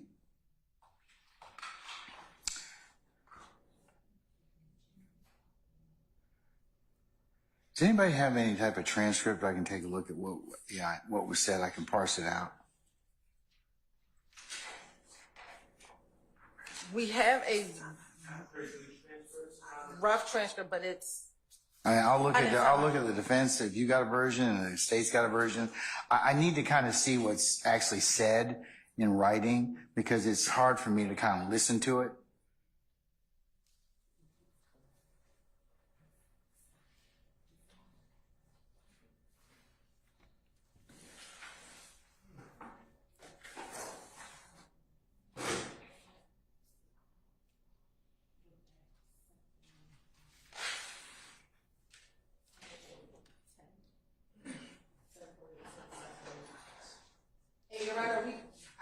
Them, I believe the court may have a copy of it, but I'll resend it to you. What do you mean? In Copy of the this transfer. ubiquitous Dropbox that I never accessed? No, we Okay. emailed it when we emailed the redactions, but I'll re-forward it to you, Your Honor. As long as you re-forward it to, please re-forward it to everyone. So, We can give okay. you a copy of the one of this. Can I see it? Yes. Ms. Knight, do me a favor and show that to Mr. Sharp, please. And Mr. Sharp, do you have a version you'd like for me to look at? I'm trying to find it. We have different timestamps because it's based on different videos. So I'm working on that. Excuse me.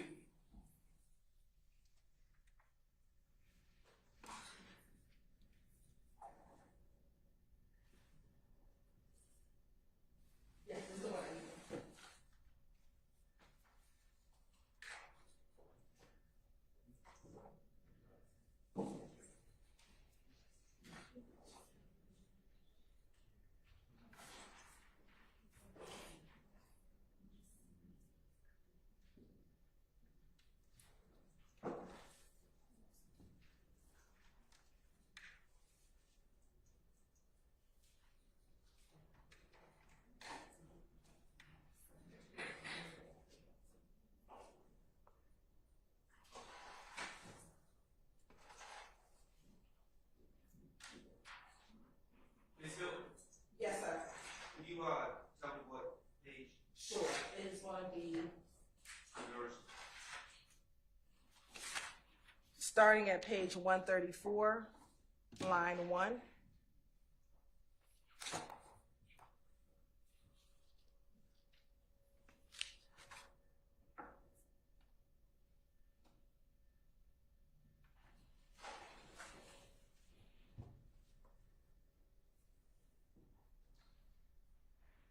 Through 137, line 7.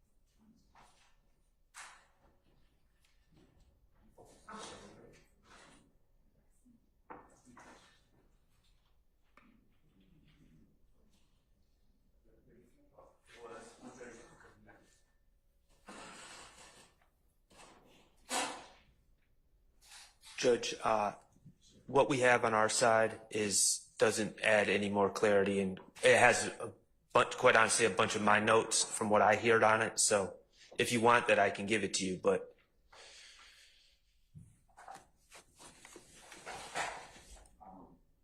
I don't want to look at your work product necessarily. I just want to kind of want to look at. both transcripts have a lot of unintelligible.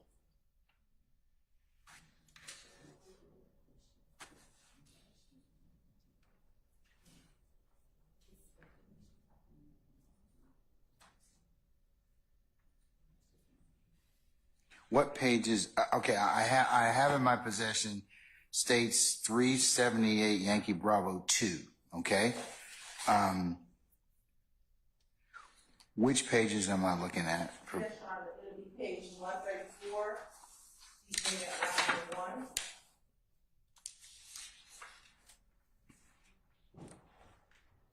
Going through page 137, line 7. I tell you what I'll do, Mr. Sharp.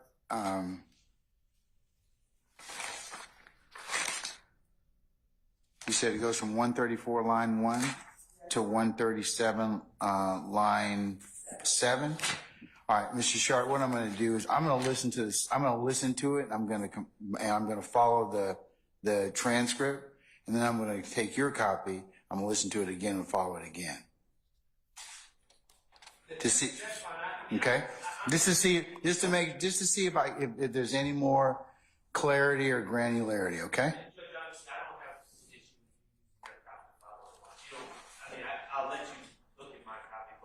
Only if you want me to. Only if you want me to. Okay. All right. Just so I make sure I try and get everything. All right. So go ahead and play from the audio recording from 134 to 137.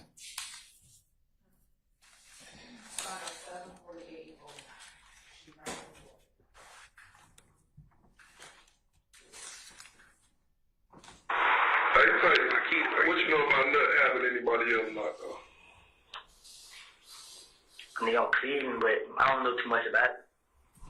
What about the boy in Auburn? Who, Scooter. I heard something, I heard something, but it wasn't much. It was just like, all he did on California. Somebody had him killed. That's all I heard. All the Scooter did. But he robbed folks. But when he's come to the jail, like, I ain't said, but he's always, like, he's paranoid. Yeah. But I ain't know what he was doing. Right. You know what I'm saying? But he was paranoid. He's come to the jail. He be like, so I gotta go. Yeah. But everybody just come by the weed and hit jail. What the hell wrong with me? Yeah. Everybody painting him as a saint now. Huh? Everybody painting that as a saint. Like, yeah, it's a lot of people don't like me now. But I might call a girl. They did that trade, I'm like, it's here, like, who the dude on Cleveland you talking about? Some girl, like, it's damn. I think Neek just got shot. He didn't die, he just got shot. Neek, I don't know his name. But he did pieces like the hand. You know what I'm saying? But I think I went wrong when I let go. No, like, I like check the car on the phone. You know what I'm saying? So I ended at 7:49. I'm sitting at the time. Ended at 7:49:38.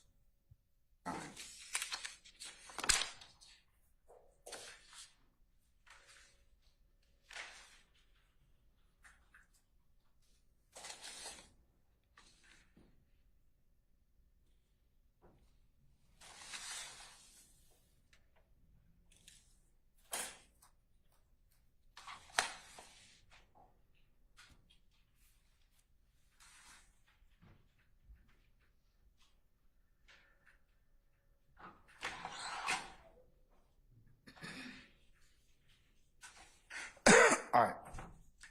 Much like the court's determination on 4, the state's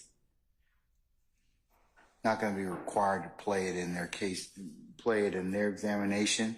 The section between 748.10 and 749.30.33, but it can be played on cross-examination. Do you believe that it's inadmissible, or will it back in at the appropriate time? Assuming that but based upon what's been proffered so far by counsels for the defense, depending upon how it's spread, if its foundation is properly laid, I'm going to say it's probably going to be able to be played for impeachment. So that's my ruling at this time, but subject to my hearing. It can be subject to other things that may develop. Okay. Okay. Thank you. All right. Okay, I'll give you back this, unless I need to keep it for the time being. For the time being. Okay, all right, I'll keep it. Okay, all right. The next area of contention is 11. Is that correct? Yes, sir. Okay. And Your Honor, 11. First, tell me what section of this interview is number 11. Number 11 is page 752.26 through 7. I'm sorry. The timestamp is Timestamp, okay.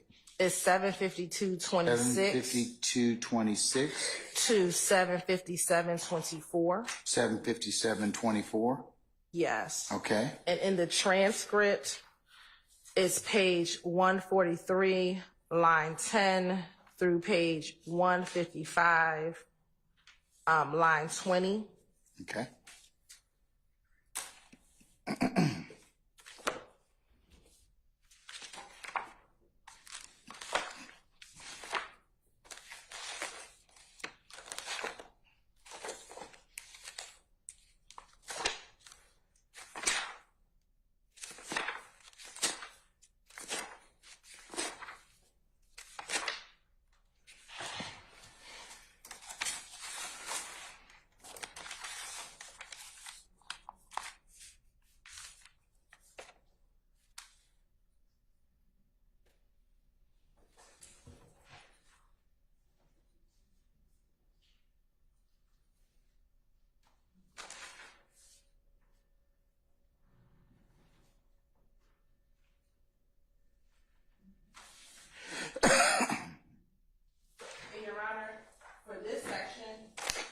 is the section Mr. Shard and I talked about yesterday. We will pay this entire section except for 754.40 through 754.40 through 756.33. And the reason why we do not want to play that section is Mr. Copeland tells the police where his family lives across like the city, and we don't think that that portion is relevant. But other than that, we would play everything else except for the section where she's talking about where his family lives. Is it that they give addresses or do they give just generalized areas? Both. I mean, some he gives specific addresses, some it's generalized areas, but it's not relevant where his family stays. Mr. Sharp? Could we just play that 2-minute section just to make sure we're all on the same page? I do not want to play that out loud, so if they want to play it themselves, but I do not want, my whole purpose of not wanting to play this so that it doesn't get publicized. Can you all let me hear it? Sure, I have some earphones.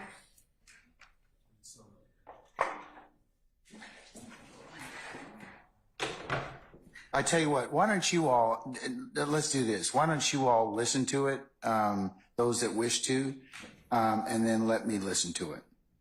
And then we can have further discussion if necessary. If you all agree that it's, then I may not need to listen to it. So I'll let you all kind of work that out.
Miss Hilton, are you trying to find or Miss Knight, are you trying to find that particular location?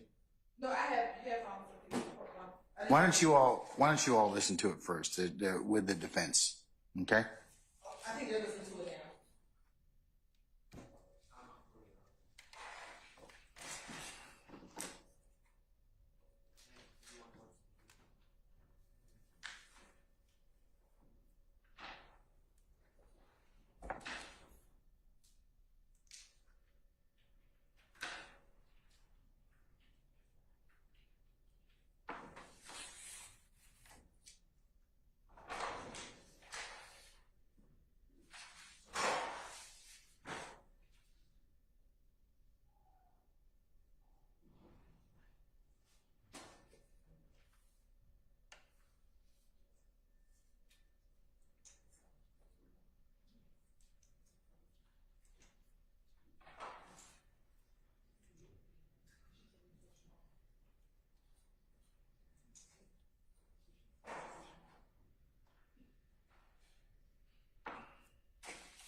Yes, sir. We've had an opportunity to review that excerpt, and we don't have any problem with that being redacted. We think that's appropriate. Okay, so from 75440 to 75633, when he talks about where he lives and the addresses of his relatives, we're gonna cut Yes, all sir. that out. Yes, sir. Okay. All right. Is the state gonna play the rest of it? Yes. Okay. All right.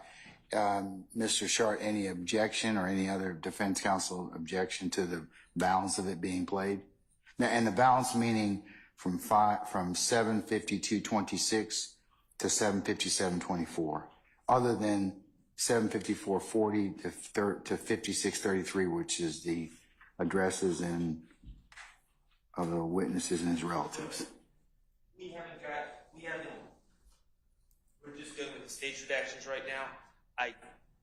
I'd have to cross-reference our redactions, but I don't believe we have any on that particular area. All right. Okay.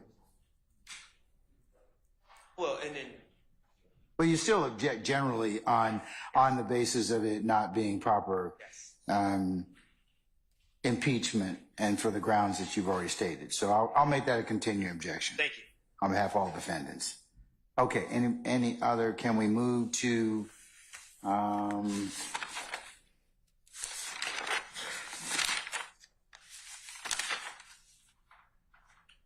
14, and there's a part of 14, as I understand, that you all disagree with. Is that correct?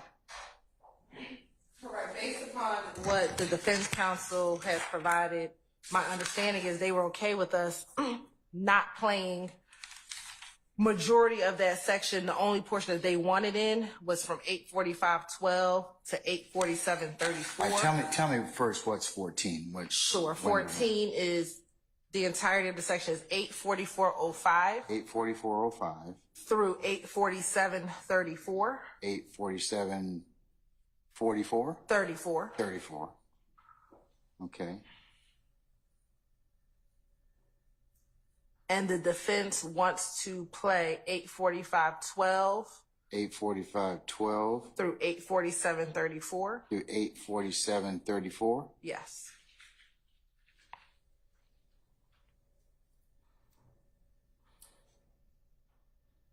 And again, the state does not intend to play it. If the defense chooses to, it theirs, we would object to relevance. Can I hear it to begin with, please? Yes. And then I'll let any defense counsel who wish to respond to it. But let me hear it first.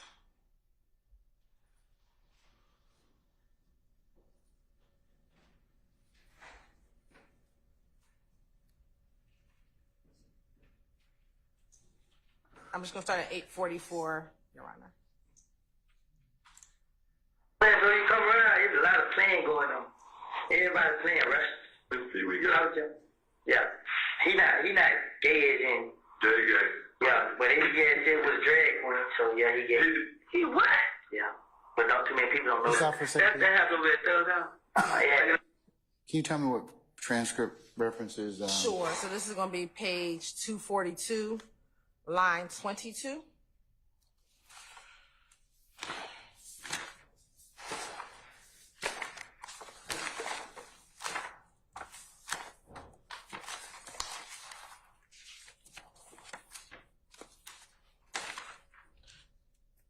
And Your Honor, kind of given some of the material that they're discussing, can we give it to you to listen to without it being broadcast?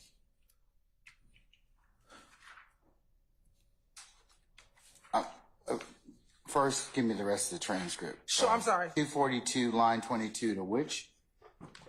Through page 247, line 1.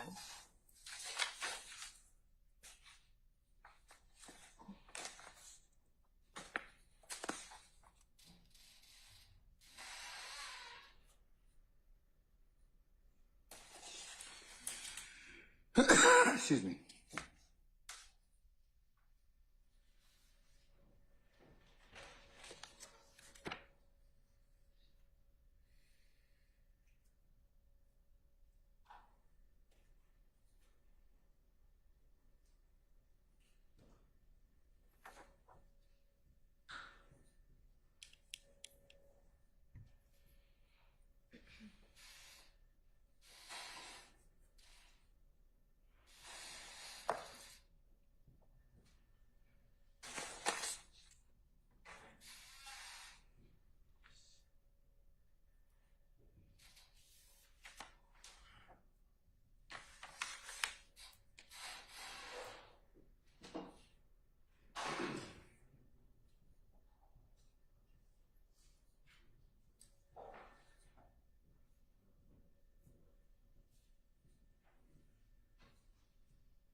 Okay, Mr. Shard, anybody else you want? I've read the particular transcript pages as the state gave me. Do you wish for me to hear the audio, or is there any other argument as to what, do you want me to play? Do you want it to be included as part of the? Can I offer what I believe discusses? I mean. Yes, you certainly may. Okay, just so we're on the same page. Yes. So.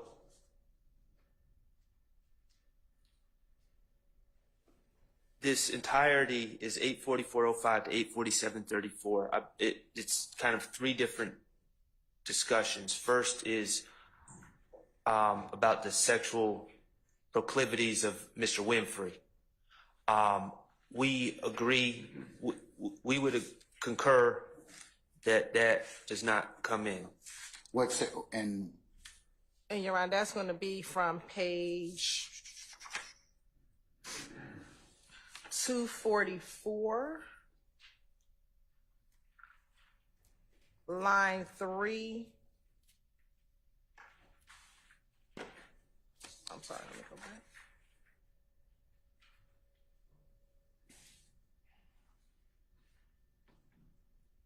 Okay, I'm sorry. That would start at page 242, line 22, through page 244, line 19. so you all are in agreement that that particular part is not going to be played? Yes, sir. Will be excised? Yes, sir. And I'm sorry, I apologize. Page 244 to line 6. Not line 19? Not line 19, but line 6. All right. Okay. And what's the second part, Mr. Shard? It's the investigator Dennis continues to ask Mr. Copeland about the sexual proclivities of Mr. Brian Williams, who has also been referred to as Birdman. That's the second part. And then the third part. Hold on one second. Yeah. Yes, Your Honor.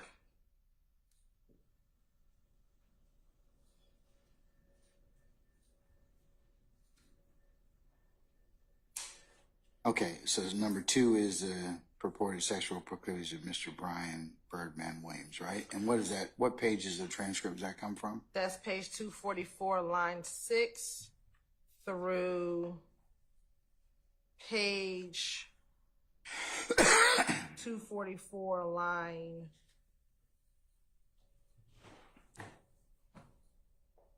22.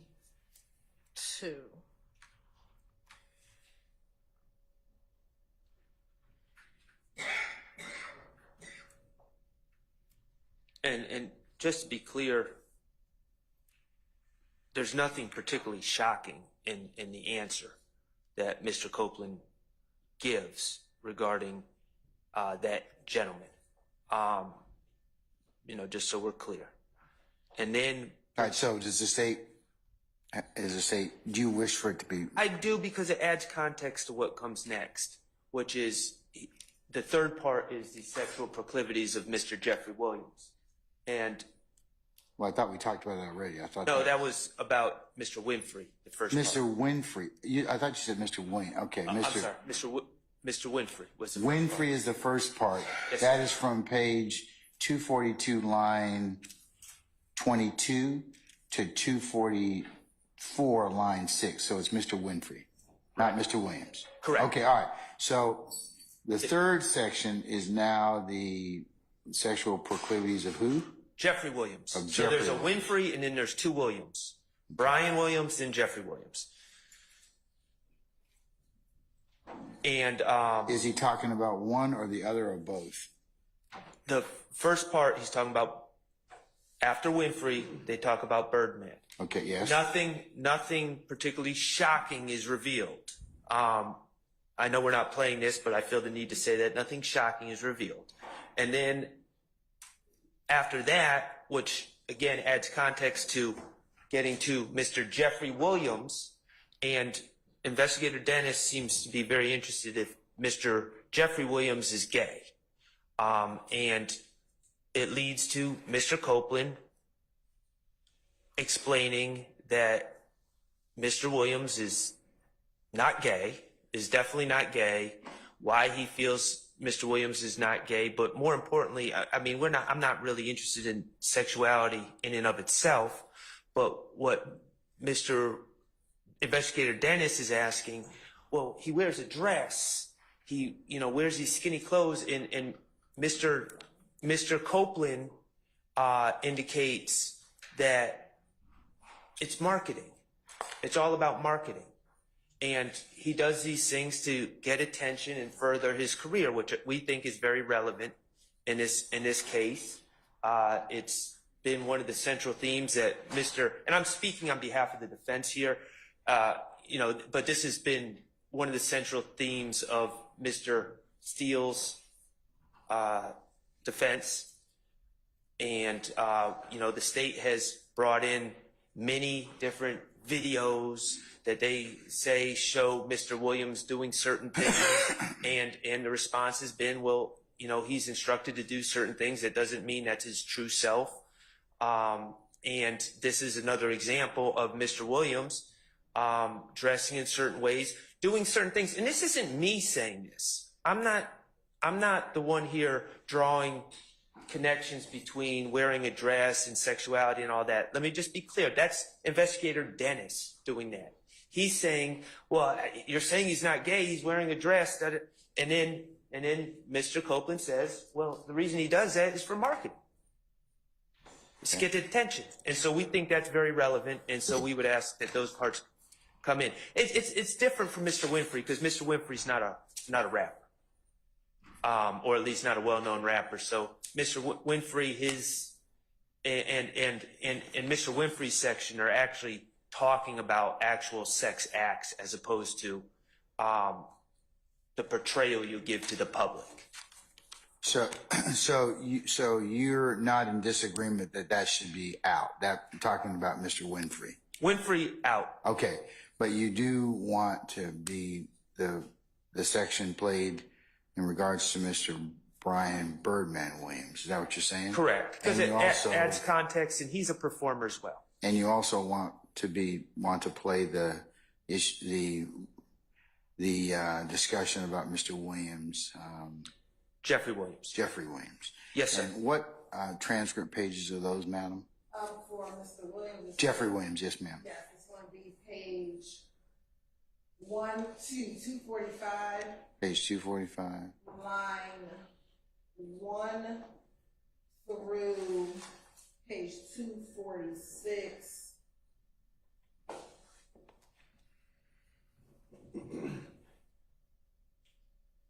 Excuse me. Through page 247,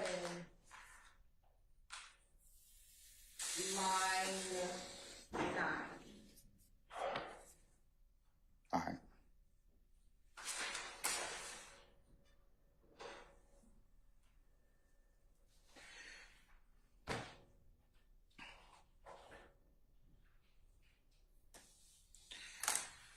Okay.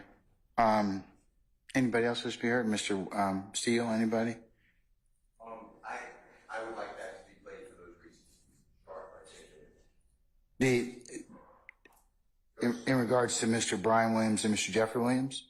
Yes, it goes to my defense. The state was allowed to get in Mr. Williams 5 stars, Mr. Williams using blood signs, a child using a blood sign in a music video, Mr. Williams standing with people saying things about sex, money, murder, and all of that is for marketing, and it's discussed there, and the detectives know it.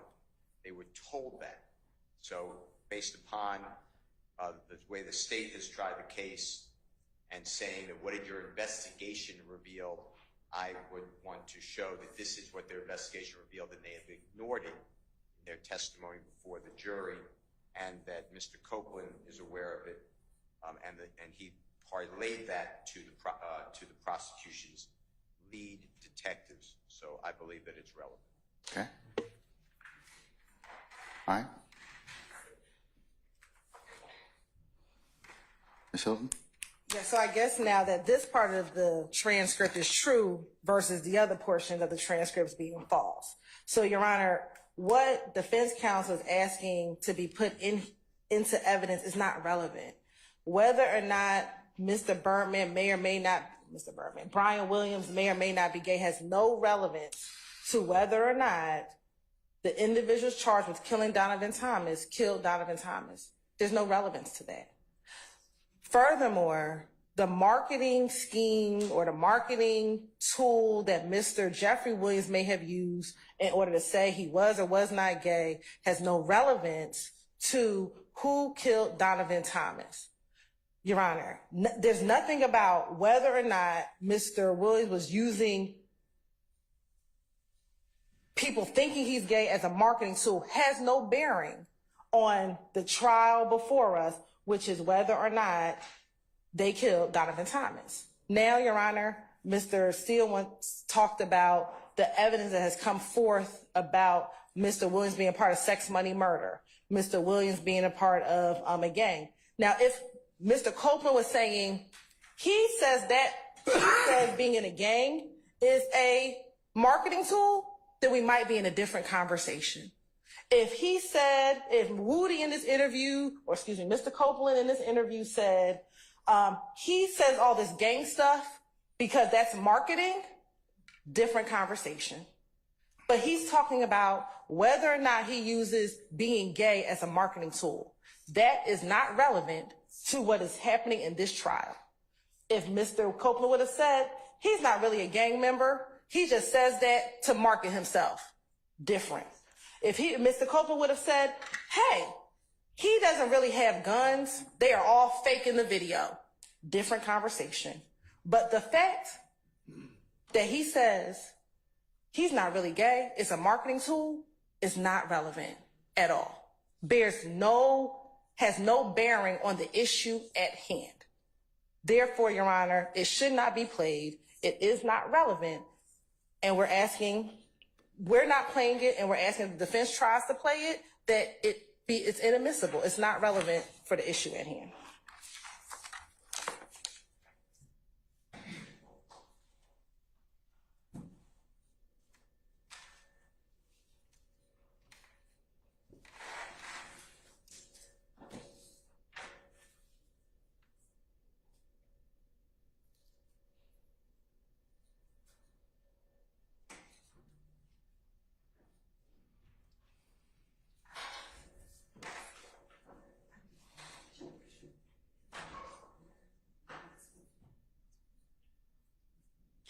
Mr. Steele and Mr. Shard, assuming you can frame the questions correctly, I'll let you ask them on cross.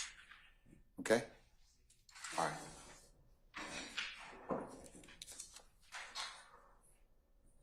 All right, so that's 14.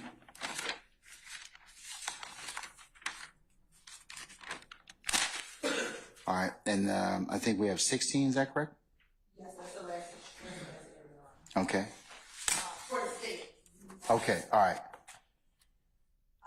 We're going to take up this, and then we'll take a short lunch break, and then defense, if you've got your parts marked or any other sections you want me to consider, I'll hear those at that point in time, okay?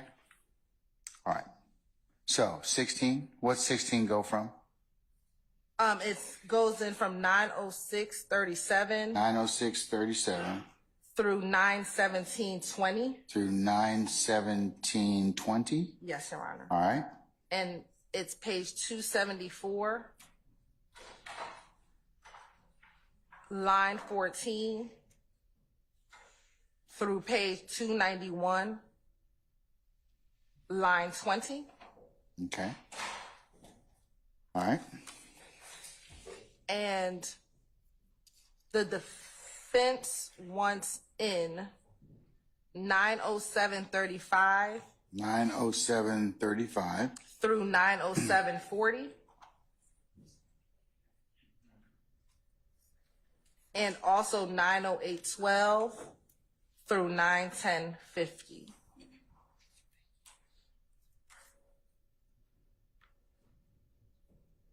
Okay.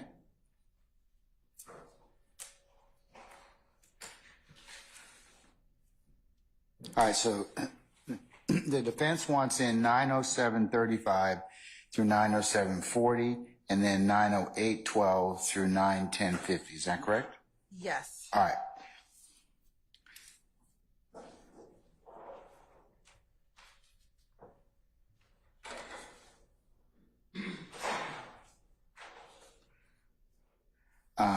Any argument on the issue? Ms. Hill, can I just make a suggestion? Sure. Since the disputed times are so close to the beginning of this, we just play it from 906:37, and then we'll get, within a minute, get to our first issue, so we just have context. And I would ask, you can play from 906 to 913, because I think that's the entirety of the section. Okay. You said you're going to play 906 To 913. to 913, about 7 minutes? Yes, Your Honor. Okay. All right, go ahead.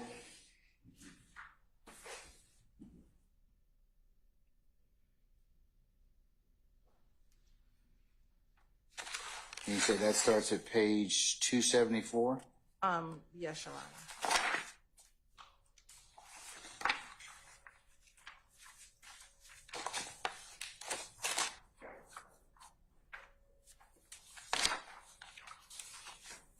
And it's going to start at 9:06:30.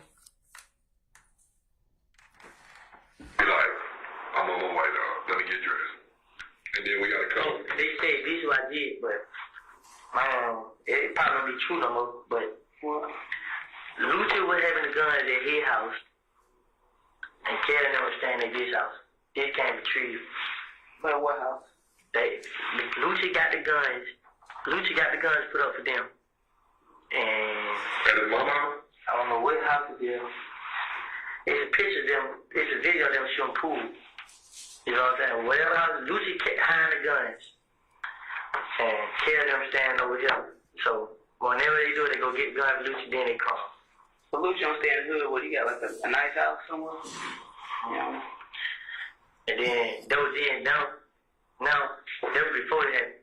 Mm-hmm. Now that Rich Homie Corn buying the guns for them. He got me confused. It's true. I ain't saying you ain't telling the truth. Rich only got me confused. But they show y'all right there. I ain't got no push. I ain't doing it. You know what I'm saying? Because though Rich Homie Corn, it's still cool. Right. And I'm right there. I'm right there in the middle. You know what I'm saying? Right there with Rich Homie Corn, right there with talk. Hey, and guess what? Rich Homie Corn come talk to me. You know what I'm saying? Yeah. And he's saying he got to do certain stuff because he's a blood. But Rich Homie Corn, he want to get out, but he's scared. Bro, you want to get out, tell him when you done, walk away. You're a fucking millionaire, bro. What you need nigga do to you? Yeah. So I told him. You know what I'm saying? You guys doing this shit for protection, bro. You got stuff on your own. And that's what I told him. But what you got to do to get out? You can just walk away. When you got that much money, you just walk away. I walk away with no money. But I told him, man, y'all do what y'all got to do. Fuck y'all. Yeah. Just walk right with me. You know what I'm saying? What? What y'all mad about? What y'all, you know what I'm saying? Now they mad. Ain't no nigga gonna tell me go do shit I don't want to do. Right. Ain't no nigga gonna run me. I'm not gonna leave no nigga in jail. Ain't no in hell. So you mama ain't got no say. Ain't nobody got no say. I'm gonna do what I want to do. They nigga can't tell me nothing. So, if you don't want to walk away, deal with it. And that's what you're going to do. He deals with it. He was sitting right there telling me stuff. He on the treadmill. He on the treadmill just running. Yeah. Like, he is terrified. Like, Rich Homie Corn is so terrified. Like, how he was talking, he was so scared. Like, what you scared for, bro? You know what I'm saying? Like, man, go throw up my brother. And I'm over here with these niggas, you know what I'm saying? He caught in the middle. Like, man, you and Thor doing the show together. Is he safe? You should have seen the shit Rich Homie Corn did. He put on Thor's shoes. Like, what the hell? Putting on his shoes. He put on his shoes. Putting his shoes on his foot. He took his shoes off, put Thor's shoes on, said, well, I like these. Like, he just Florida. The shit he was doing, like, he was trying to make Thug feel comfortable with me. You know what I'm saying? Like we family. Yeah, like you would have Rich on McQuarrie perform. But all the songs he performed were like his gangster song, like him rapping tongue like that. With his song he made, I ain't never been a fuck nigga. He rapped all his songs like that. And Thug was in the back. Thug wasn't supposed to perform, but Birdman let Thug perform. So Thug Rich came out. So they played Thug and Rich on McQuarrie. Rich on in the front, Thug come to the back. So when Thug first came up, Thug come out of nowhere. And Rich didn't know he was gonna come on stage. Rich already know. Rich was like what? Rich I'm like, hey, now you done got real crunk. Yeah, he stood up. Now they rapping all on stage. Now you talking about Thug. But he never did it before he seen Thug. Right. You know what I'm saying? So as the whole time he's doing it, now Thug on now, he had this and that, this and that. No. Then beside that, I'll tell you what I did. When after this got there performing, like he was walking with Thug like that. He was happy to be around Thug. Right. Got outside. So he went to the White House, got a tour at the White House. In Miami. Now they got a tour with a drag queen. Oh, okay. Pump came in there. And like, fucked up. So what I want to see. So they like, security like, we leave out, let get out the way, let us out. Yeah. So drag queen and they get out. But anyway, Rich on McQuarrie punted, somebody hit his cuff. And he probably got fight with them because they try to hit and run. And Rich on McQuarrie said, what y'all bring the guns down here for if you ain't gonna use it? I'm like, I heard him say that, like, what the hell? He won't. So now you don't about guns around. Yeah. So he feel like his life is. He then, after that, he was just like everything the same. Then he like Willie, give me your number. And I'm telling you, bro, I'm gonna put you up on game. You said what? Man, I said, give him my number. He put it in his phone, he called. And then he hung up. But like on my phone, he had on me call from him. I was like, what the hell? Then he seemed like he tell me everything, like what he doing. Like he didn't know they showed up, shot up my house at night. He was just like they called, like let us pull up on you. See, Rich on McQuarrie down this floor, doors down the floor, I was. And Rich on McQuarrie took him in his room, like in his floor. What the hell? Rich on McQuarrie showing up where the doors stay. Right, they put them up on you. Yeah, so I'm like, so Rich on McQuarrie, he didn't know. Like, man, bro, you tripping. And he was like they want to make him a big homie now. Like Nut died, and now he step up to the plate. Cool. Rich on the corner. How you gonna be the big homie? He's scary as fuck, but he got the money. No, I said, you know why they want you to step up? Because you got money, bro. You know what I'm saying? Everybody gonna eat. They need you for your money. He's like, I know, bro. But he's smart. He's very smart. And you got smarter than that, though, bro. You know what I'm saying? Basically, you need me for protection. So who you need to protect about, bro? Ain't nobody got a problem with nobody. Ain't nobody stung you. I heard 3D was next in line.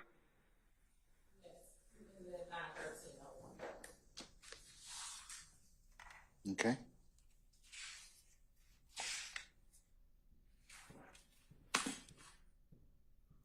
All right.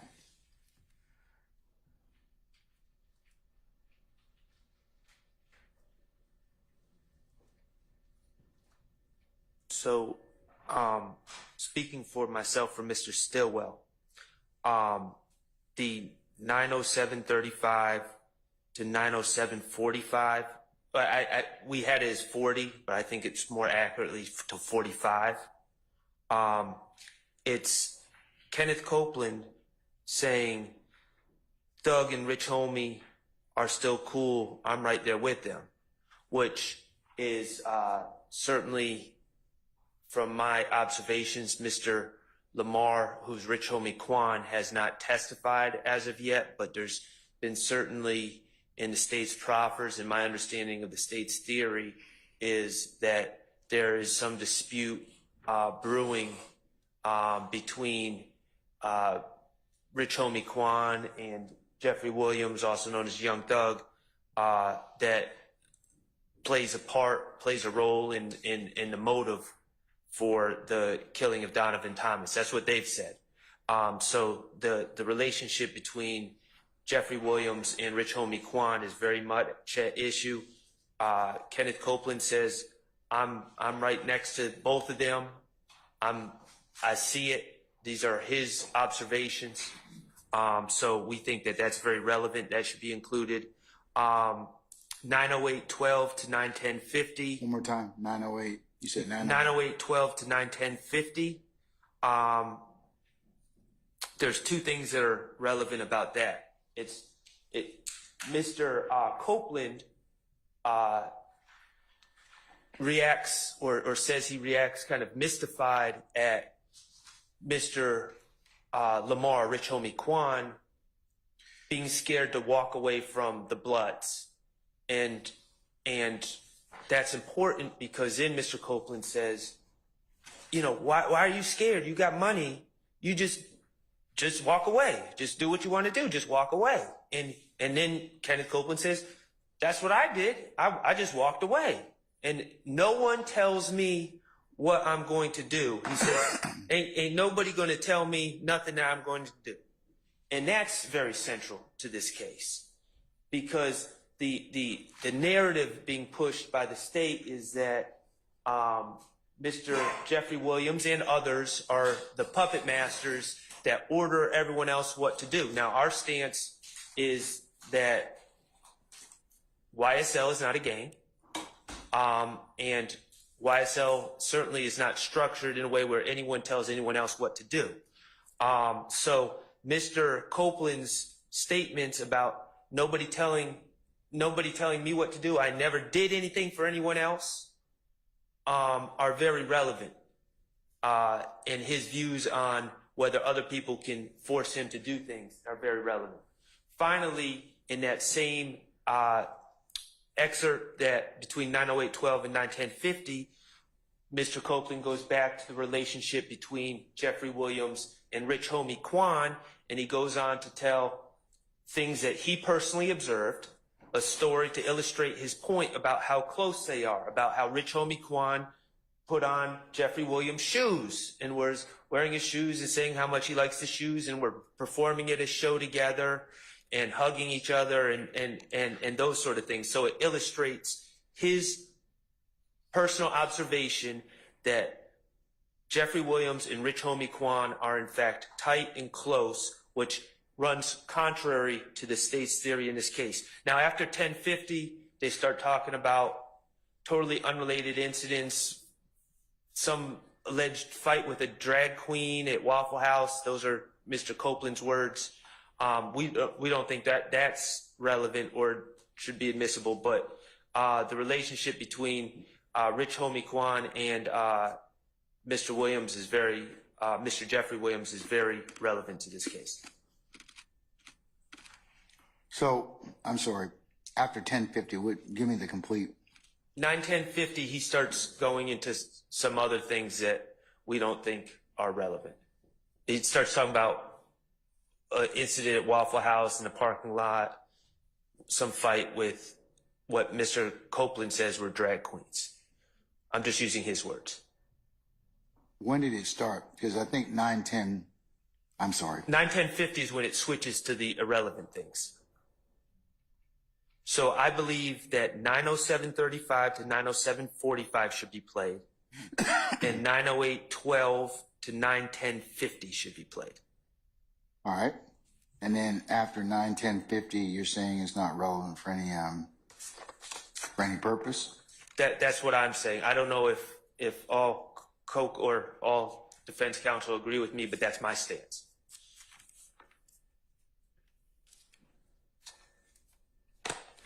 All right.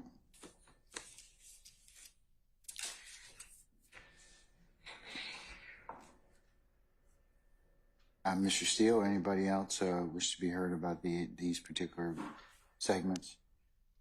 I would adopt entirely what Mr. Sharp just said, and I would just add that also for the way the detectives did their investigation, for those reasons that I articulated before, I believe it's relevant because based upon my investigation, Mr. Rich Homie Quan was never giving guns and storing guns for other people to use on third parties for violence.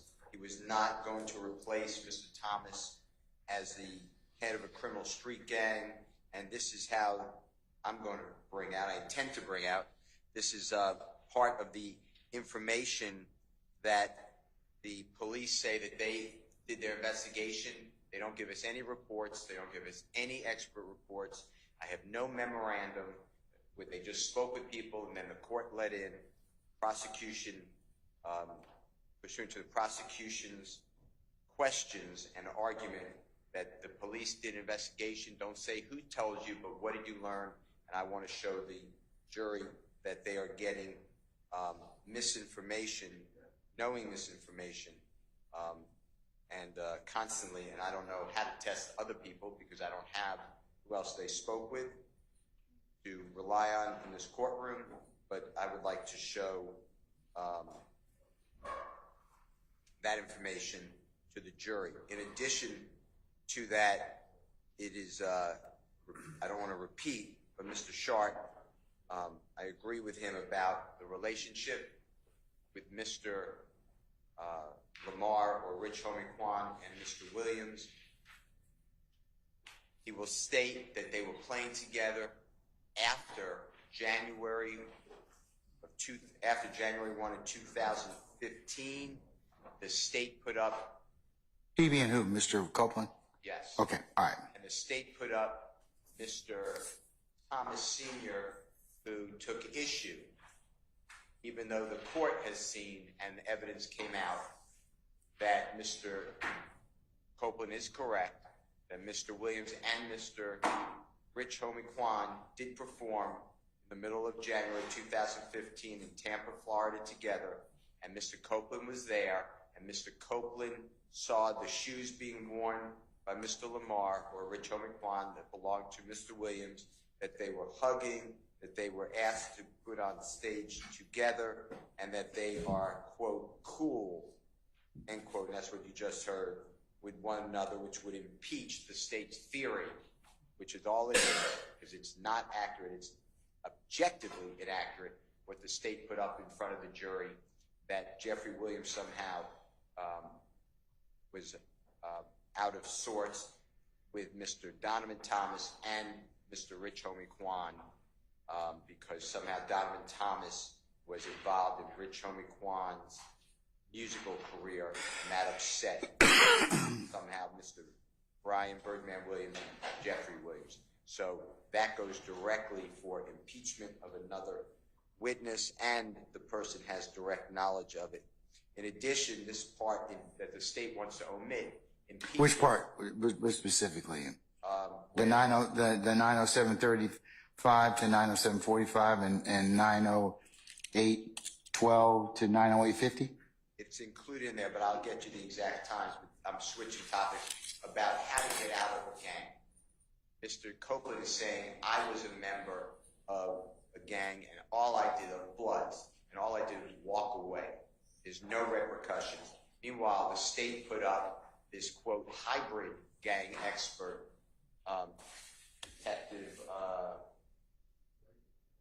very first witness of the case, Belknap, to say that this hybrid gang has its own structure and it's a little fluid, yet Mr. Copeland is explaining how you just walk away, one, and two, he doesn't take any orders from anyone at any time, which is against what the state is saying, how Mr. Williams is somehow if you remember the opening statement of Lawyer Love, he was the wolf, called him a wolf.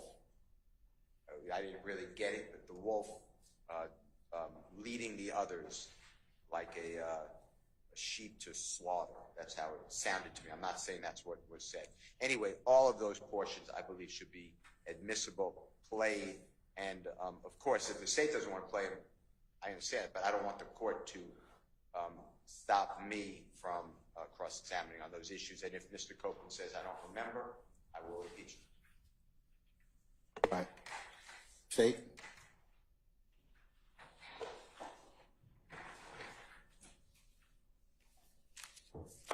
Your Honor, the state I'm going to has... assume you're not going to play in your direct. Is that right? No, we will. You want to play those particular? Yes, Your Honor. So what the state will be requesting is that all of it be played, not portions of it. And so from 906:37 to 907:18, that is when Mr. Copeland is talking about Rayshawn Bennett and having guns.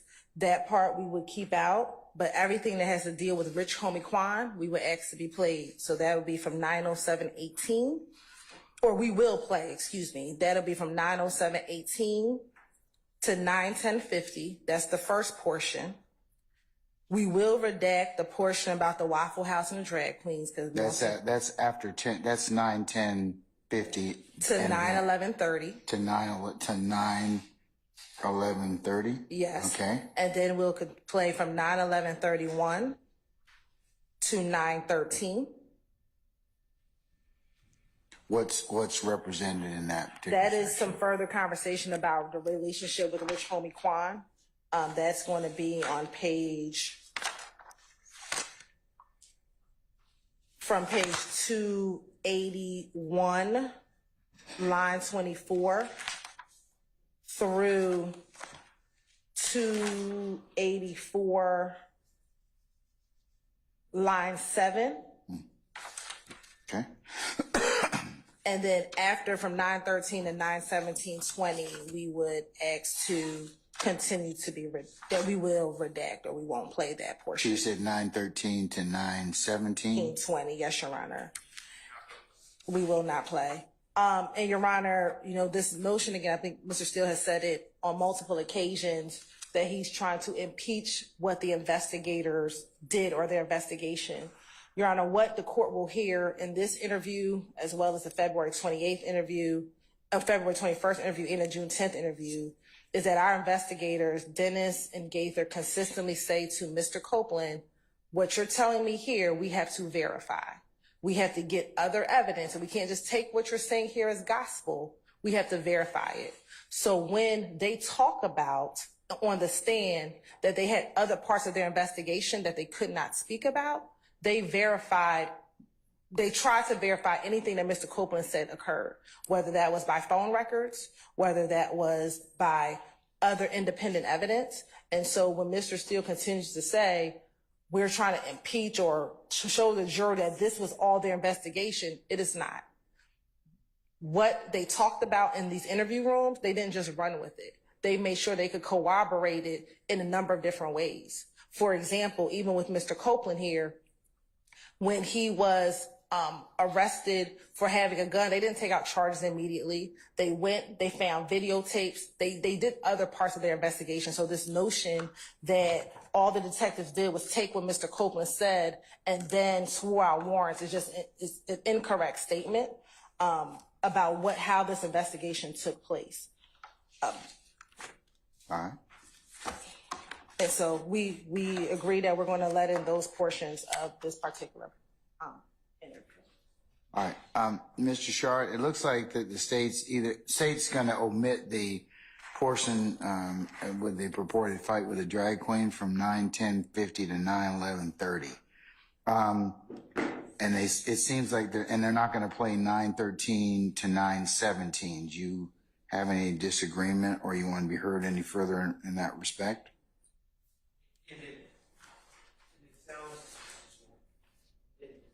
It sounds like also they're not going to play. It sounds like they're also not planning on playing 906:37 and 907:35. Correct? I don't. Are you, madam? From 906:37 to 907:18. You're not going to play. We will not play. Okay. Well, Do you wish to have that played? That's the very beginning of the tape. So It's talking about Rayshawn Bennett having guns at his house. the parts that they're seeking to omit deal more with Mr. Steele's argument about their investigation. So I'm going to allow him to respond to that. It's the same thing. If Mr. Copeland is lying to the police, then that is relevant. He is saying that Mr. Bennett is housing guns at his home. I'm going to challenge him because I don't believe he has any information on that, but that's what he alleged to the So it is another way of showing that Mr. Copeland is a liar to the police. He has lied about Mr. Williams being involved in these crimes, and I don't know how that is being excluded. He said he has personal observation. He did not say, I heard about it, I'm speculating, I'm making it up. He said Mr. Bennett, who's known as Lucci, YFN Lucci, is providing guns to his gang members, something to that effect. That's not the way he said it, but that's what he was housing guns in his home. So I would like to cross-examine on that and play that in court. Okay. Oh, and one other. Yes, sir. The fact that the state is claiming that the investigators corroborate, I'm not accepting it. I have zero information on how they corroborated. They throw out phone records. They said earlier that the phone records support Mr. Copeland's supposed alibi. That's not accurate. But we can let the jury decide. But I'm not accepting when I don't know how the police, I have no reports how they went out and said, okay, Mr. Bennett has guns at his home. Well, we found out that that's true. Well, we found out that that's not true. We spoke with this person. We have a video. I don't have any of that. I'm stuck with law enforcement saying, we go through these 6 criteria in policy, which I objected to under Olson, O-L-S. I think it's O-N, but it might be E-N, versus state decided this year. It was done by the Honorable Don Samuel case by the Georgia Court of Appeals. Judge Rickman, the Chief Judge Rickman, or then Chief Judge Rickman, wrote the opinion. And the policy doesn't matter. So I'm stuck with this, I don't know what we'd call it, this expert who just says, don't challenge me, but I corroborate it. I'm not going to tell you how I corroborate it, but just believe it. And now I am challenging it through the way they conduct this investigation. This conversation, if this is how the City of Atlanta Police Department experts conducted all their investigations, it's all, what did you hear? What did you think? And that's what I want the jury to take into consideration. So I would like to put in probably a false allegation against Mr. Bennett. But either way, false or not false, it's relevant to me. And I don't know under what theory it is being excluded, because Mr. Bennett is a supposed victim in the case. He's supposedly a gang member. He was charged in another division in your courthouse before the Honorable Judge Cox. He entered a guilty plea in 2024. I don't remember the date, maybe in January of this year. He is in custody. He got a 10-year sentence. Supposedly, and we need that, by the way, the district attorney's office wrote a letter to the parole board on his behalf for early release. That's Brady evidence, because he's a witness on the witness list. And I don't have any of that, but I don't understand why it's not coming in. This is how the investigation is conducted, and Mr. Copeland that there are guns at the man's house to use offensively against other people in a criminal street gang. Everyone has guns at their house, but this is in a context of a criminal having guns at his house, and it's another false allegation by Mr. Copeland. So for all those reasons, I would ask that it not be excluded. I just want to correct the record, because I'm not sure what Mr. Steele's talking about.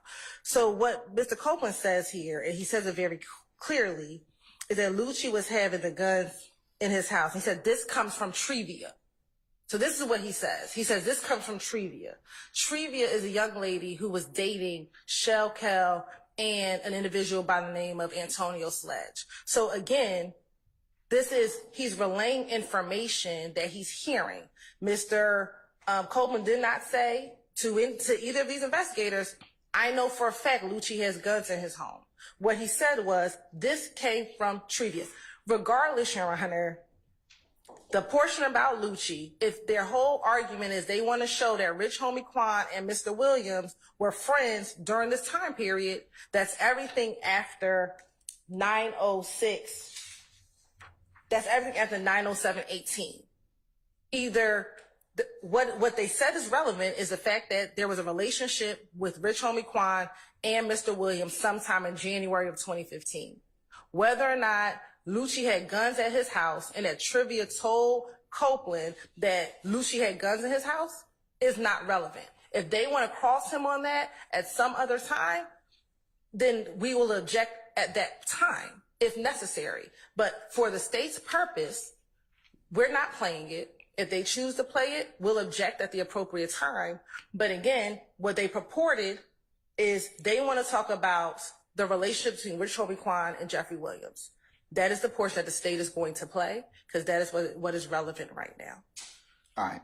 Are you, I meant to ask, is from the any of the defense, are you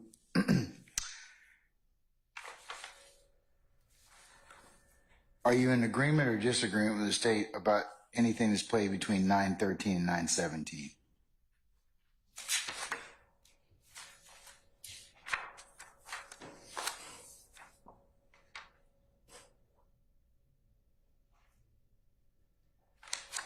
It's clear they're not going to play 9/10/50 through 9/11/30. The issue with the drag queen, a fight with the drag queen. They're not playing that.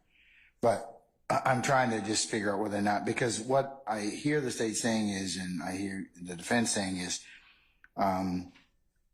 there are these issues that they are going to play in regards to Copeland, Rich Homie Quan, the relationship that you've mentioned from 907:35 to 907:45, and then 908 to 908:12 or thereabouts to 908:50, and then they're going to play 911:31 to 913. So, Mr. Shard or Mr. Steele or anybody else, any issues with anything from 913, 917 that you want to have argument about or discussion?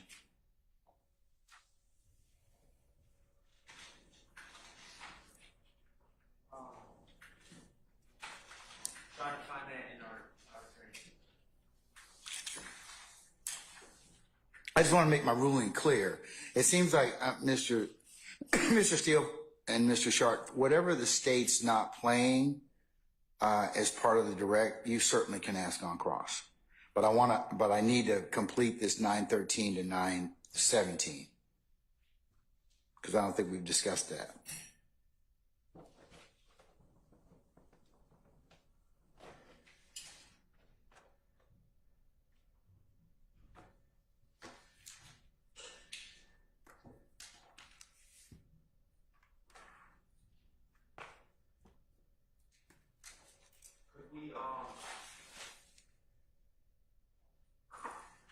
Would you allow us to briefly listen to that exact portion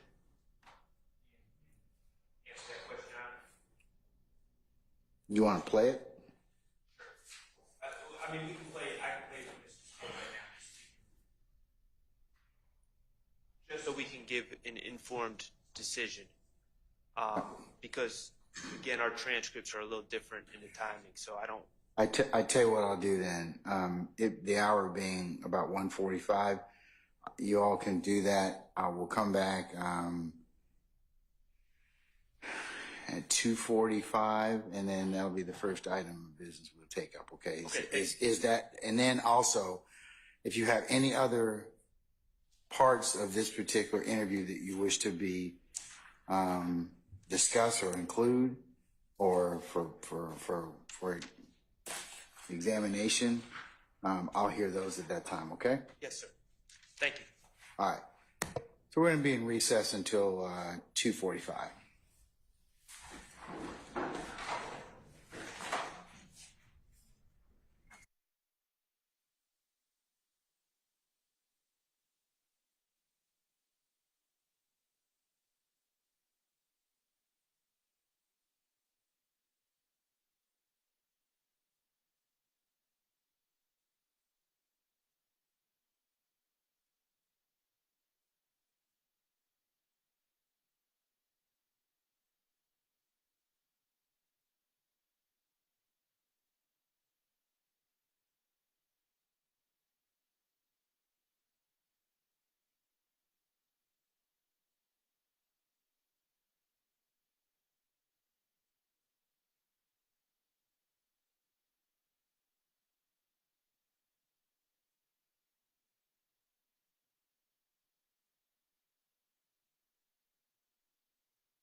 And Ms. Hilton, did you all have a chance or discuss 9:13 and 9:17?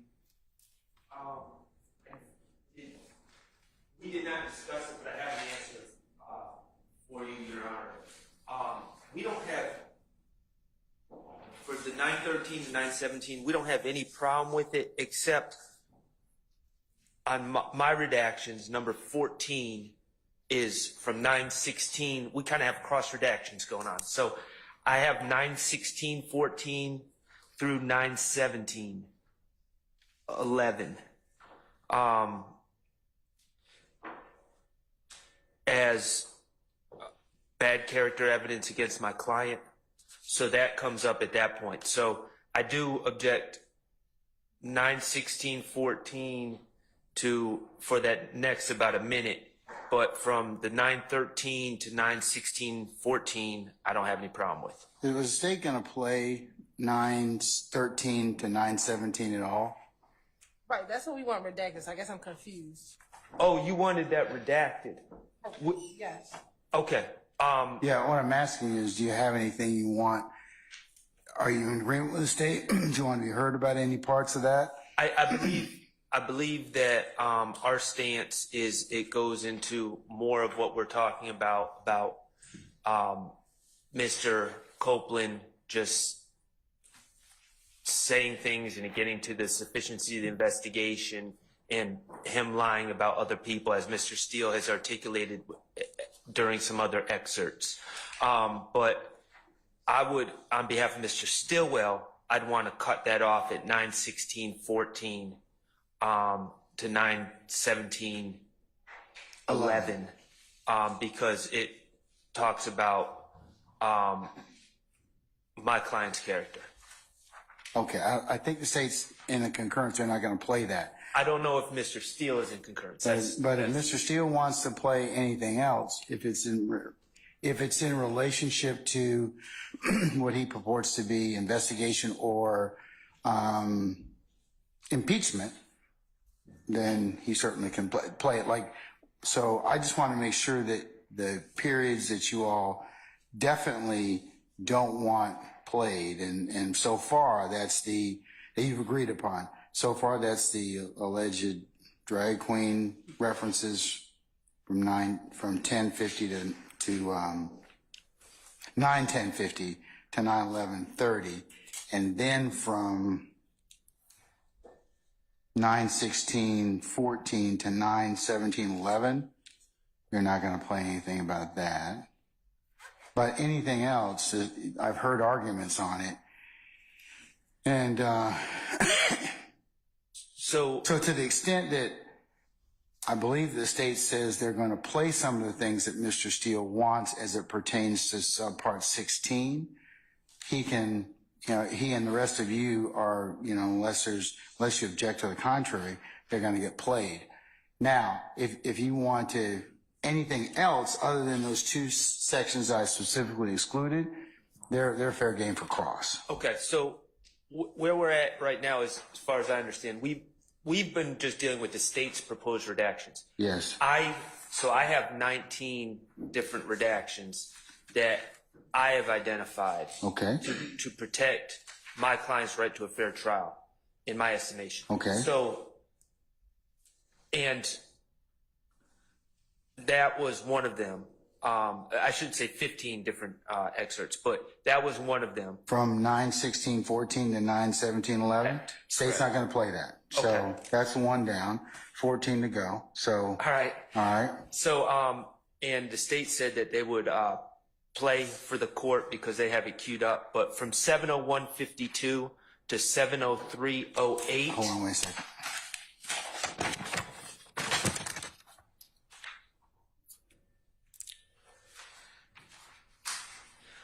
What one? 701:52 to 703:08. It's a discussion where Kenneth Copeland is pontificating about possible reasons for there to be a beef between Bloody J and Mr. Williams, and Mr. Copeland is saying he has two sources of hearsay information, one being Bloody J, one being apparently one of Mr. Williams' sisters, where Mr. Copeland is saying, what I've been told is that Bloody J called Mr. Williams gay, and Mr. Williams holds a grudge because of that, and that Mr. Brian Williams is willing to sign Bloody J, but Mr. Jeffrey Williams has to give the go-ahead for that signing to happen, and essentially that Mr. Jeffrey Williams is preventing Mr. Brian Williams from signing Bloody J. But it's all based on things he's been told by the unidentified sister of Mr. Jeffrey Williams and by Bloody J, who, my understanding, is not testifying. So it's not based on personal knowledge by Kenneth Copeland. So that's what's discussed in that excerpt that I believe should be excluded. And Ms. Hilton's been very responsive and helpful in this process, but I don't know necessarily what the state's stance on some of these things are. Let's find out. Madam? Yes, Your Honor. So the entire section that Mr. Talking 701.52 to 703.08? Yes, is what defense will like out. The state has no issue with 702.26 to 703.08. That is a whole nother conversation about Bloody J allegedly stating that Mr. Williams may be gay, and that was the part of their beef. We don't want that in, so we have no issue with that. So do I need to hear from 701.52 to 702.26? Yes. Which is the part in contention? Yes. All right, can I hear that or see it? Yes.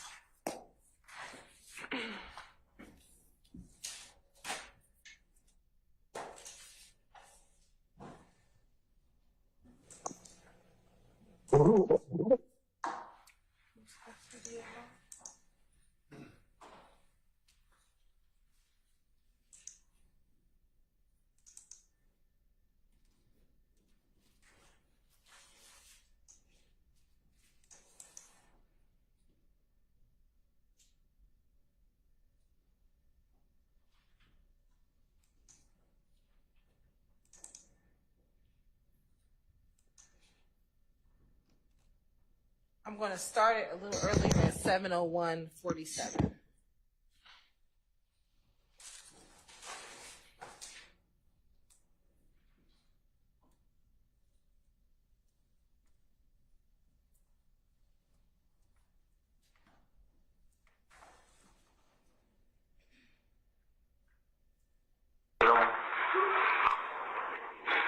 So, what happened with Bloody J? Not to be like, when he cool with Doug and that boyfriend? Who? Bloody J. Yeah. Why? So when you said you were trying to hook them back up, what happened? Like, did they fall out? Was it a beef? I think they did because Bloody J joined their game. Okay. His game. Mm-hmm. And I guess he went down with YSL. You know what I'm saying? So he joined in. I heard it used to be saying. So, Your Honor, that's the portion that the state wants in. And the reason why we want this portion in, Your Honor, is if you hear what Woody says, he talks about previously, and it was either in this interview earlier or in the January 11th interview, he talks about the fact that he had to bring Bloody J and Thug together, and that he would invite Bloody J to different events. So I think he mentions, like, I would tell Bloody J, if Mr. Williams was performing at Blue Flame, come through the Blue Flame, come to these places so you can get back in good graces with them. And so when they ask him what happened with Bloody J, he's now explaining what the severance was between Bloody J. And Your Honor, if you can recall, we already have video evidence from 2012 in which Bloody J, Mr. Williams, all of them are outside at the park. They were all wearing red. Donovan Thomas is in that video showing them that they were together. And at some point, there's a break between that. And so Mr. Copeland is talking about what his understanding is of that break. We stopped right before the conversation about rumors about Mr. Williams being gay because we don't think that that's relevant. But the fact that he talks about Bloody J went with If Gang and maybe was a part of YSL at some point is important and relevant given the context of the rest of the evidence that has come in. One, that 2012 video, and two, in the context of this, I believe it is this interview. Earlier in the interview, he talks about the fact that he used to tell Bloody J to come around in order to get back into good graces. So we believe that is relevant, and it gives context to what he said earlier. Okay.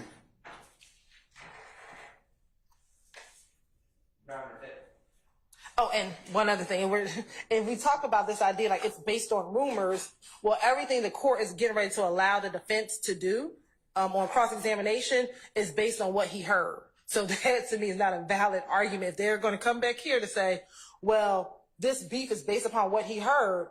Well, everything that the defense has literally just asked for you to let in is based upon what he heard. Like literally what we litigated for the last 2 hours is based upon what other people told him and what he heard on the street. All right. Ms. Sharp. So, regarding the beginning part that the state still intends. 701.52 to 702.26. Yes, sir. My argument would be, I mean, he's saying, I guess this, I guess that. It sounds like he's speculating to me. So that would be speculation.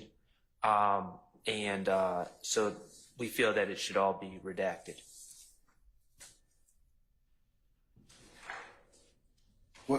What transcript reference is it?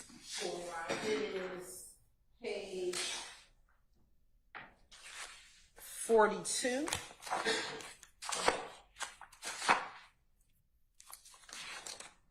And beginning at line 3 to page 43, line 2.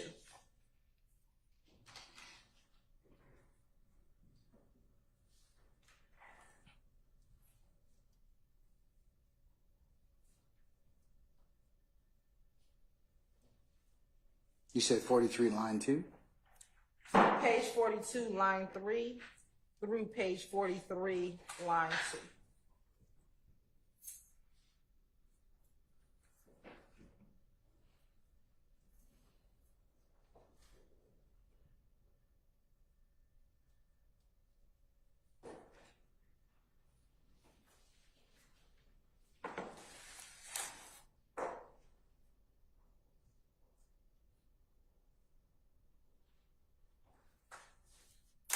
I'm going to exclude that from 701.42 to 702.26. The rest of it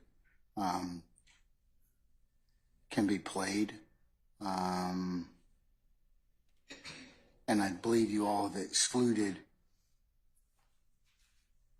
actually, you've excluded 702.26 to 703.08 by agreement. Is there anything else in that segment that I need to rule upon? Can I understand the court's ruling? So I'm going to exclude 701.52 to 702.26. can we understand what the basis is? It's speculation. But, Your Honor, we literally just let in speculation for the last, everything that the defense. That's impeachment, though. It's But not it impeachment. was impeachment based on speculation. It's impeachment.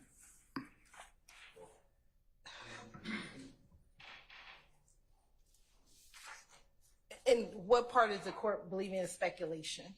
Madam, I'm ruling, okay? I've ruled. 701.52 to 702.26 is not going to be played. Okay?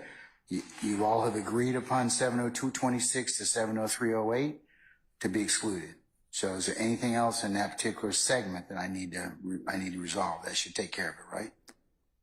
For that Yes, ma'am. area, yes, Your Honor. Okay, all right. Next portion. second time period, I believe that we may be in agreement with the state about this. It's 703.16 to 704.36. It's discussion about Kenneth Copeland's girlfriend named Deshawn at the time, her stepfather. It's discussion about her stepfather. And I don't think it has any relevance in this case. And I think we're in agreement with that. Is that correct, Ms. Hilton? Yes. Okay. So that would be 703.16 to 704.36. Is that going to be excluded, Ms. Hilton? Yes. Okay. All right. Next period. The next period was 723.49 to 730.23, I believe. We're going to 730.23. yes, and we're going to withdraw our request. Withdrawn.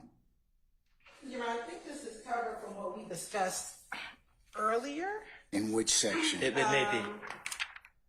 This is the entire number 4, I believe, One. or at least portion of number 4. Yeah, we covered that in number 4. So already. Because number 4 is 722 to 724.54. Yes, Your Honor. The only difference was there's the certain and earlier you ruled we can play it. What's The part where Mr. Copeland does not. Basically, the state in their suggested redaction was started earlier to take out the part about Kenneth Copeland having the opportunity to say what he supposedly learned on January 10th, but not saying it, and you ruled in our favor on that. And so you're going to be able to cross on that. right. Yes. Okay. And I want to be clear because this entire portion, 723.49 through 730.23, although they're withdrawing it, it covers what was number 4 and number 5 on the state's redaction. So we won't be playing it because our understanding is the defense agrees with 5. There was no dispute as to 5. Yeah, we didn't. Yeah, 5. There's no disagreement on 5. 5. The only disagreements I had were 4, 9, 11, 14, and 16. Correct. So I just want to be clear that although they're withdrawing it, the number 3 is inclusive of what's in 4 and 5 on the state's redaction. Number 3 in terms of what? What are you talking about? Number 3 on the defenses. Number 3 is. I'm sorry. I may have misnumbered it, but 1 is the. Oh, how do you have it? Did you get the email that I sent to defense with the defendant's proposed redactions?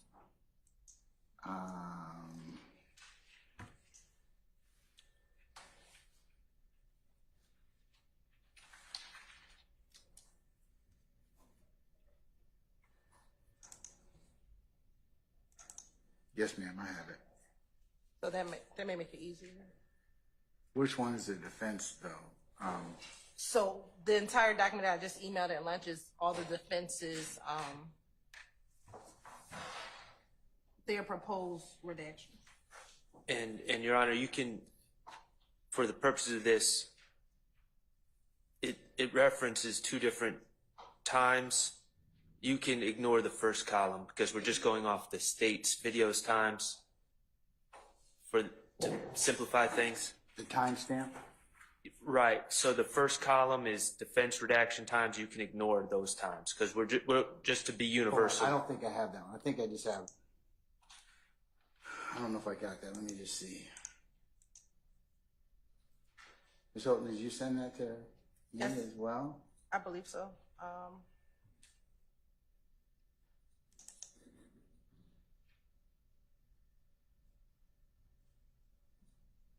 I have it now. Let's see. Yeah, it was sent at 2:22.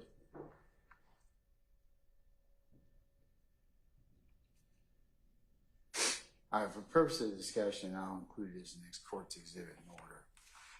And I'll forward to Ms. Weaver. All right, so which one do you want me to disregard, Mr. Sharp? Defense redaction times?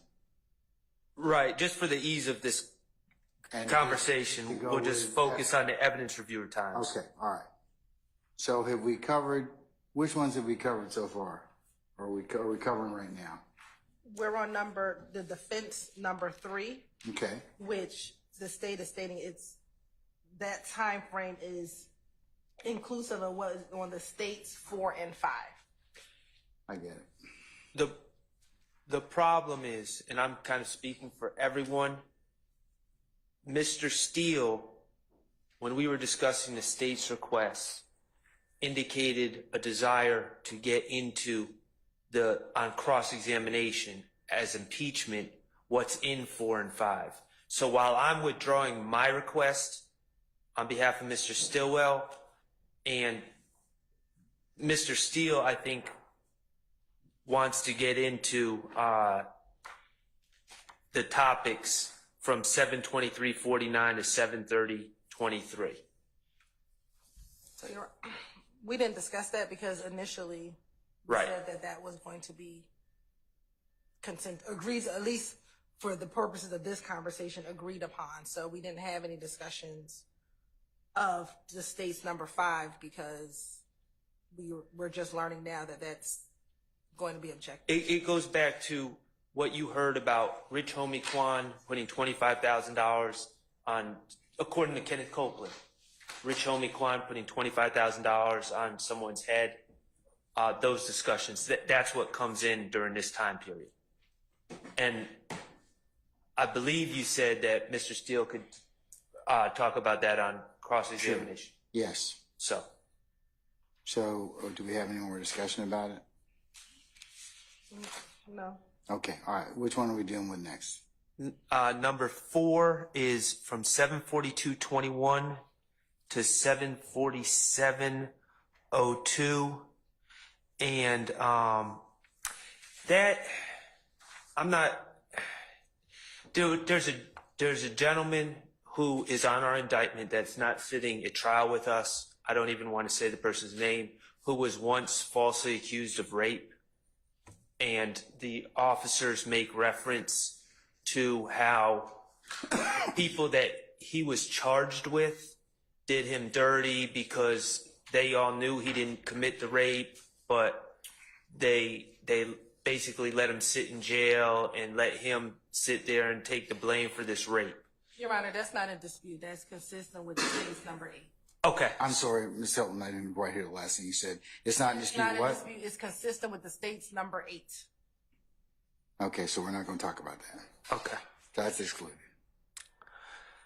Next. 750.00 to 750.56. It's the police investigator Dennis and Gaither asked Kenneth Copeland about his knowledge of.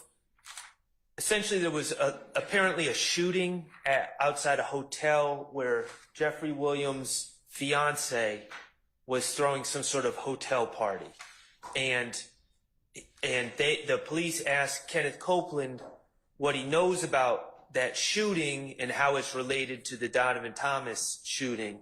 Kenneth Copeland, in response, knows nothing about it. He's like, I don't even know about that. And then the police kind of tell him about it and put that in the atmosphere, where Kenneth Copeland is completely lacking any knowledge of it, is my recollection. So essentially, it's not even what Kenneth Copeland says. It's the police start talking about this shooting, and that's not proper and should be redacted. So they're talking. So from 750 to 756, they're talking about some unrelated shooting. Unrelated shooting at a hotel party that was thrown by Jeffrey Williams' girlfriend at the time, I believe, or the mother of his child, and right, it's unrelated. It's never been linked to this case, and Kenneth Copeland knows nothing about it. All right, let me find out the state's going to talk about it. Yes, Your Honor. This particular shooting was discussed while Detective Dennis was on the stand.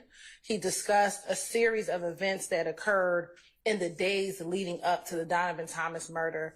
And this is one of the shootings that he discussed on the stand. The reason why the state wants to send is because the defendant's theory, even in the midst of this motions argument, is that Mr. Copeland was just lying throughout every part of these interviews.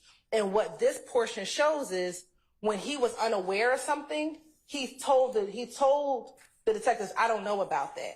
You know, I have no idea. So it shows that he was trying to be truthful with the things that he knew and the things that he didn't know. And if the defense is going to cross-examine Mr. Copeland as to whether or not he's being truthful in this interview, this here shows that the officers are talking to him about a shooting that they believe is relevant to what happened in the days leading up to the murder of Donovan Thomas. I believe this shooting happened on maybe the Thursday or the Friday before Mr. Thomas was murdered. And they're talking to him about this event. This was a shooting that happened outside of the W Hotel. And they're asking him about if he has any information about it, if he was aware of it. And Mr. Copeland says, no, I didn't even hear about that. Matter of fact, I met Mr. Williams at the studio that night. And so again, this rebuts this notion that Mr. Copeland was just trying to lie and make up stories the entire interview. And that's in a direct contradiction to what they are going to try to say about Mr. Copeland. So we believe it's relevant. The information about the shooting has already come out in testimony from Detective Dennis when he testified a few weeks ago. And so it is relevant to show that Mr. Copeland was not just trying to make stuff up in the course of this interview. All right, sir. Well, the problem is that these statements, the alleged purpose is to show Mr. Copeland's inconsistencies, and he offers no statement about You this. can cross him on. I mean, that's the whole point. I mean, is that he may end up at some of the things that he said may be truthful and some may not be. Right. I guess my point is with this particular excerpt, it's not even what Mr. Copeland says. It's what Investigator Dennis and Gaither said that comes out. And it's not even a Kenneth Copeland issue. And these statements are allegedly being played for the purpose, like the origin of why we're playing these is to show Mr. Copeland's inconsistencies. And in this excerpt, Mr. Copeland doesn't really say anything. So, do you need a page number, Your Honor? Is it 138, line 11 to page 140, line 22? Yes. All right, let me read it.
Your Honor, it seems to me that if the state wants to bring out the fact that Mr. Copeland stated that he did not have knowledge of something that the police asked about, they could simply ask him without making it about Jeffrey Williams' girlfriend or the mother of his child, and just simply ask him the question on direct or on redirect.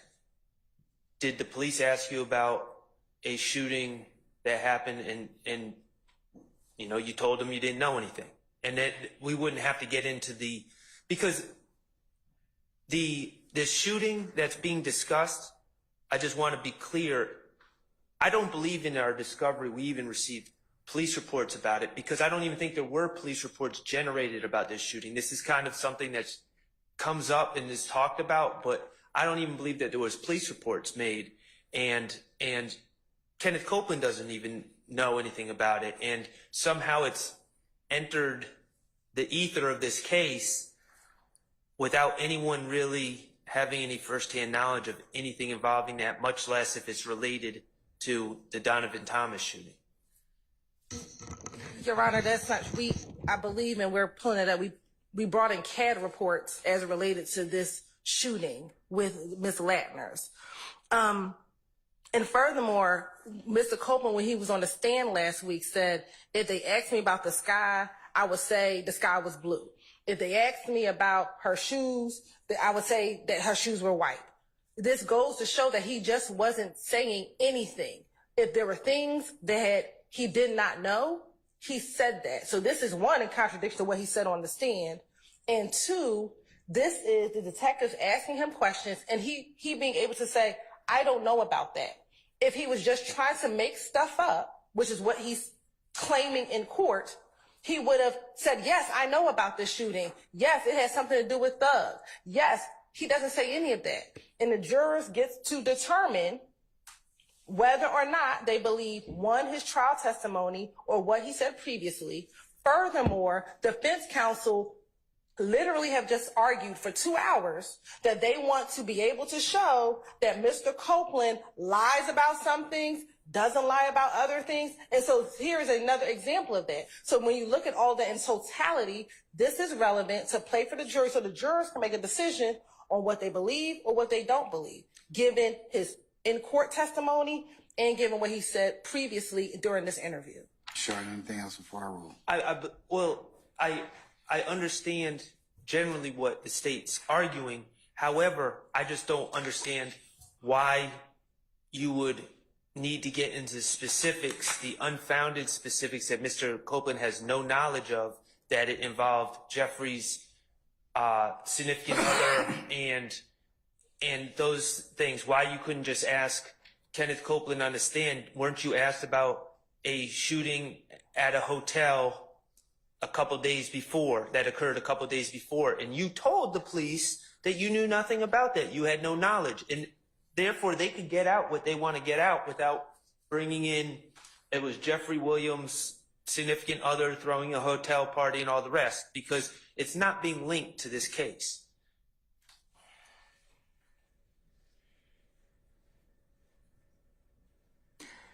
Mr. Short, I'm going to allow it.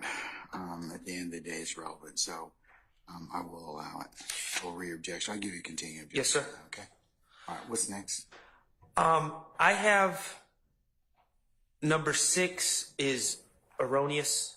That's 133 to 133.00 to 133.05? Yes, sir. Okay, so we're not talking about that Correct. at all? Correct. All right. The next one is 133.50 to okay. Right. I'm sorry. It's 808.04 to 809.12. Correct. Hey, Your Honor, it's not in dispute. Okay. I don't believe it's in dispute. The only thing that we're asking, this is the same as number 12 on the state's redaction. Hold on, number 12.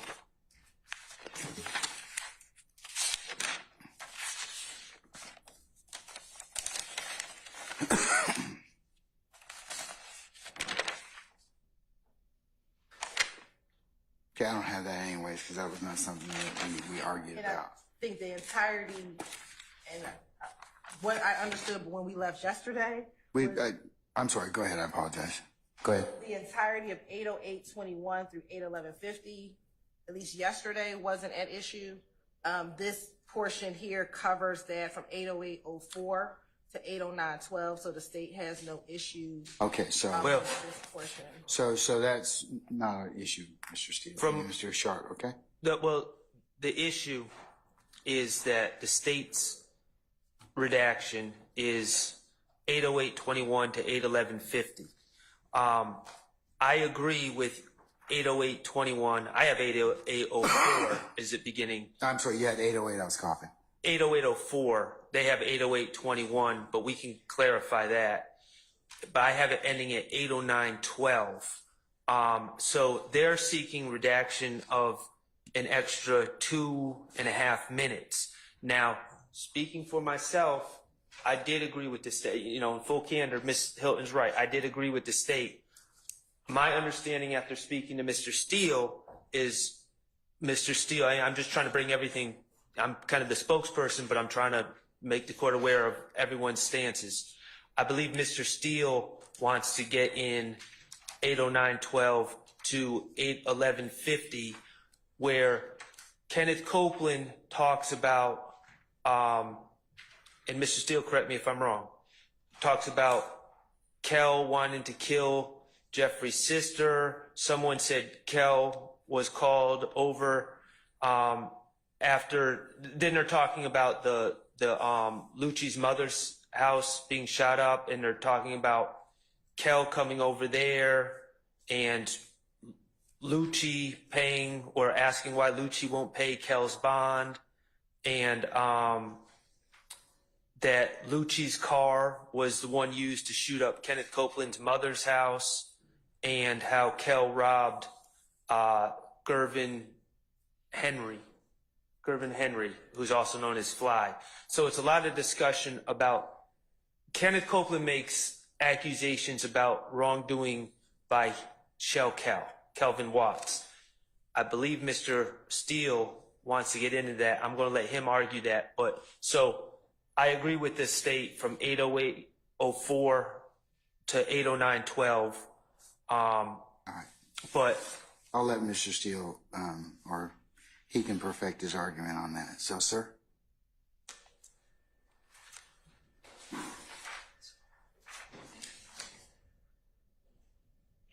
Your Honor, I believe most of this is false by Mr. Copeland, and it shows Mr. Gervin, who is supposedly aligned with Mr. Thomas, and Mr. Thomas's half-brother, known as Shell Kel, is now robbing Mr. Gervin.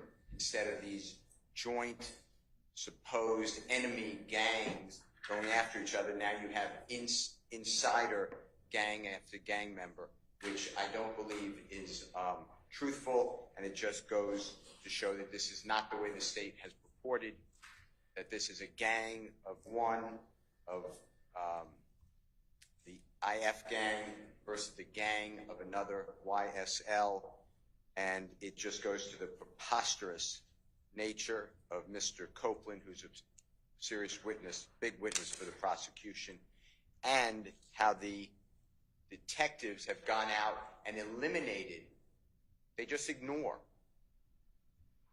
some of the information they're given under the auspices of our investigation. And I want to bring out the investigation, what it shows, and they could say, the investigators can say, we didn't believe Mr. Copeland on that, yet they choose to believe Mr. Copeland on another issue, and it goes to the jury. So that's why I wanted to do it.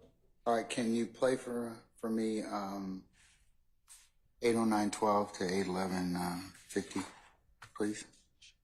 Or tell me the transcript references, and the transcript references, please.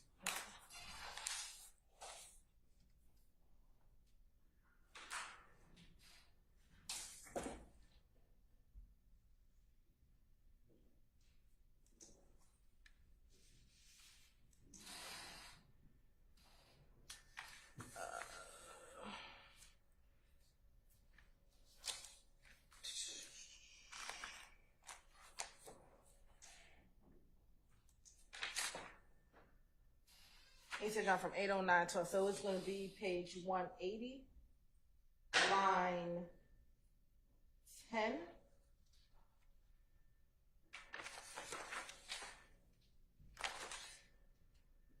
through page 186, line 1.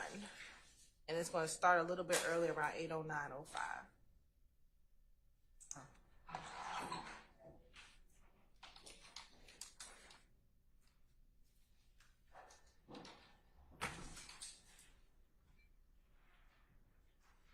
Pay his bond. They said he made a Lucci, because Lucci ain't pay his bond. Why? Why Lucci ain't pay the bond? But what don't make sense, let's say, okay, what word did we get, right? Somebody said that Kel was called over there to the house after he got shot up. So a Lucci mama house? Yes. All we heard was Lucci mama house got shot up. Kel pulled up with the guns, then we come to the tree. Kel pulled up with the guns in the car. And police walked up, searched the car, found the gun, locked him up. But why Was he there? Who brought him there? I don't know. Huh? Lucci mama house. Kel comes. Who brought him to Lucci mama house? Like, how did he know he got shot up? Like, do you just hang out in the driveway? I don't know Lucci. They probably, So if that's the case, and then he got locked up, why did Lucci want to pay his bond? You know what I'm saying? And I basically Called you and said, yo, my house got shot my town. check on. And then the red Camaro Lucci got, the same color that ran around, they shot my girl mama house up. They Lucci color. Yeah. You know what I'm saying? But I ain't get it. Like, you know what I'm saying? They got my name on so much stuff. Like, people that come and tell us, they tell us a little bit, then they start talking about it's me. You know what I'm saying? Like, my girl, she get a lot of information from her friends. She got a lot of friends, so they be around me. Lucci and them was talking in the studio, and it was a girl in them, that missed one of them, and she my girlfriend. And she said that nobody can do that nothing. You know what I'm saying? They was all like Kill and K Rob somebody. You know what I'm saying? Chill and who? K. Who's that? I sent you a picture of that too then. I think I sent it to those each other. They had Chop on in the picture. Oh, yeah. And the Jim was in the car. Yeah, them two. Rob somebody. And they supposed to came back.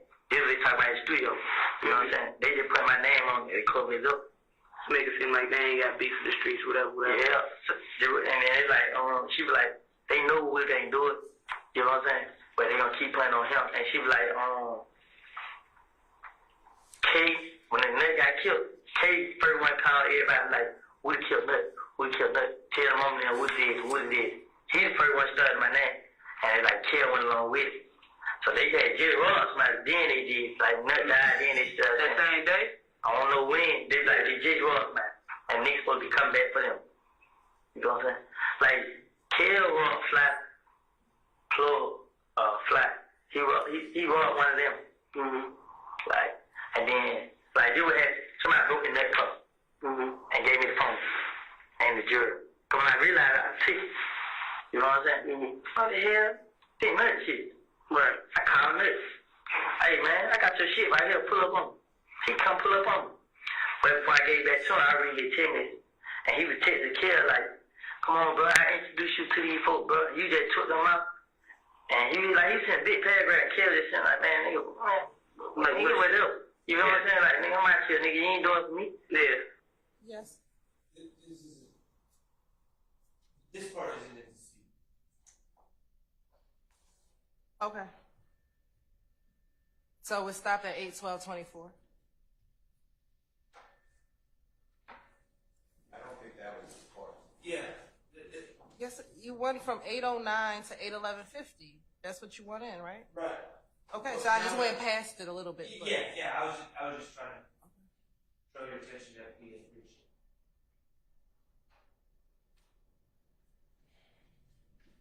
But they're still arguing. So the part about the end part that we just heard about him lying and saying someone had taken Donovan Thomas's things and given it to him, which he's since said is a lie, and he in fact stole it. That's I think both sides are in agreement. That's clearly coming. That's clearly relevant. But till 8:11:50, that ended with him saying Kel robbed Fly, who's Mr. Henry, and that's where the disputed excerpt ended that Mr. Steele was talking about. That's page 186, line 1. That's 81150? Is that the 81150 would end at page what? page 186, line 1. Well, I'm sorry, page 185, line 24.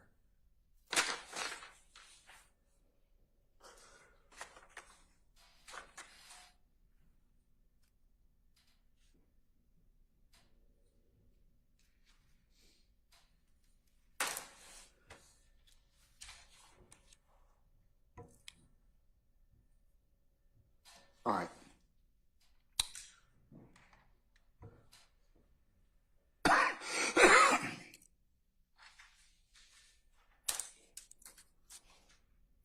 I'm gonna allow for the persons across. The portion from 809:12 to 811:50, or pages 180 line 10 to 185 line 24 on cross. Here, I just want to put on the record that again, in this portion, what he says is, all we heard, this came from trivia. He actually says, my girlfriend knows a lot of people and my girlfriend told us this. So again, this isn't him testifying that he himself is saying that these things happen. He has said multiple times in this section, all we heard, this came from trivia. I don't know. My girlfriend gets a lot of information from her friends. She got a lot of friends, so they be telling us stuff. And Lucci and them were talking at the studio, and it was a girl who told us. So again, this is not Mr. Copeland saying these things occurred. This is Mr. Copeland saying, this is what trivia told me. This is what my girlfriend's friends told me. And I am giving you information that I am hearing. That is a rumor.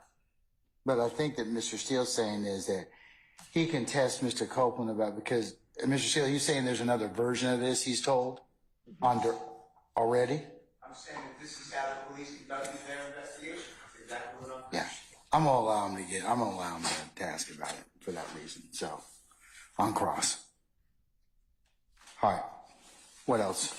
So the next section is another place Okay, the where next one being, which one is this? I'm going down the defense redaction time. yes, so sir. 821:31 to 822:59. Yes, sir. Page 203, line 11 to page 206, line 17.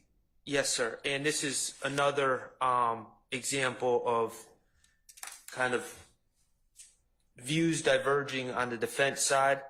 I did tell the state that I was fine with it being redacted, but I believe Mr. Steele has a different view on that. It's a discussion about the killing of DB, who is a friend of Mr. Copeland, who was a friend of Mr. Copeland, and Mr. Copeland's view about who killed DB.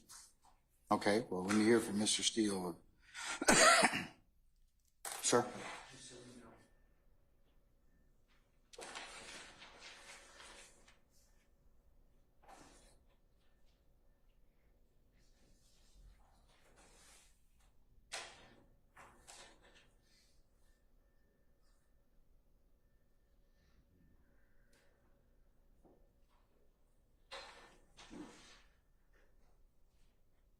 It's the same exact issue. It's Mr. Copeland is falsely accusing, based upon our investigation, a gentleman named Fred and Little Haiti Gang of killing another person.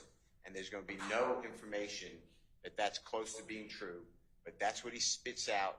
And my belief is that that's why Mr. Williams is sitting here, because he, again, just falsely accuses others. That's why I wanted it in.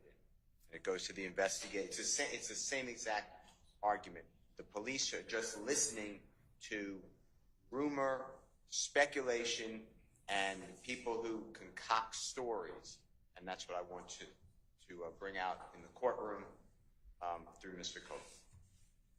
Your Honor, again, the murder of DB is a collateral matter. It has nothing to do with what Mr. Copeland said about who killed Donovan Thomas. There's no relevance as to who killed DB. The investigators were not investigating DB's murder in this particular interview.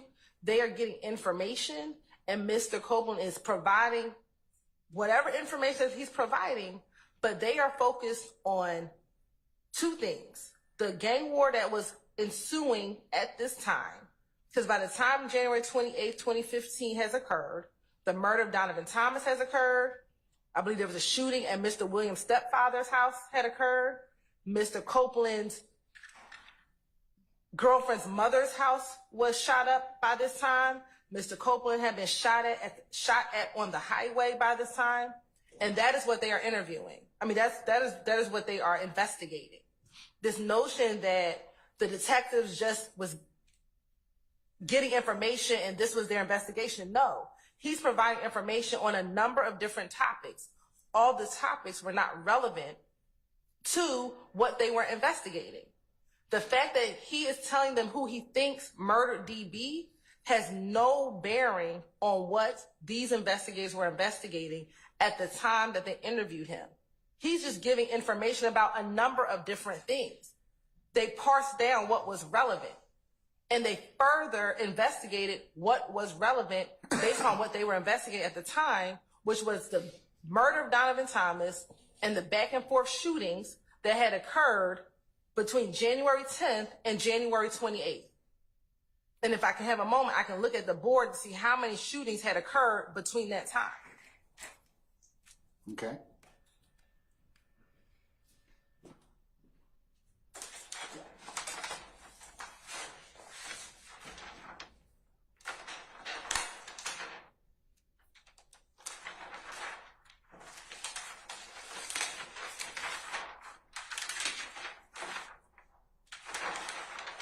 By the time can you hear me, Ms. Weaver? Yes. By the time that they are interviewing Mr. Copeland on the 28th, they had Of January. They had leading up to the murder, they had a shooting at 988 Confederate Court, which was on January 8th. They had the shooting on Spring Street at Ivan Allen, which was near the area where Mr. Williams' girlfriend was having a birthday party or some type of party. They had the murder of Donovan Thomas on January 10th. They had the shooting that night or early morning hours of January 11th at 88 Venera Street. Another shooting at 193 Hendrick Street. Another shooting on January 12th at 349 Cleveland Avenue. Another shooting on Ruby Harper Place.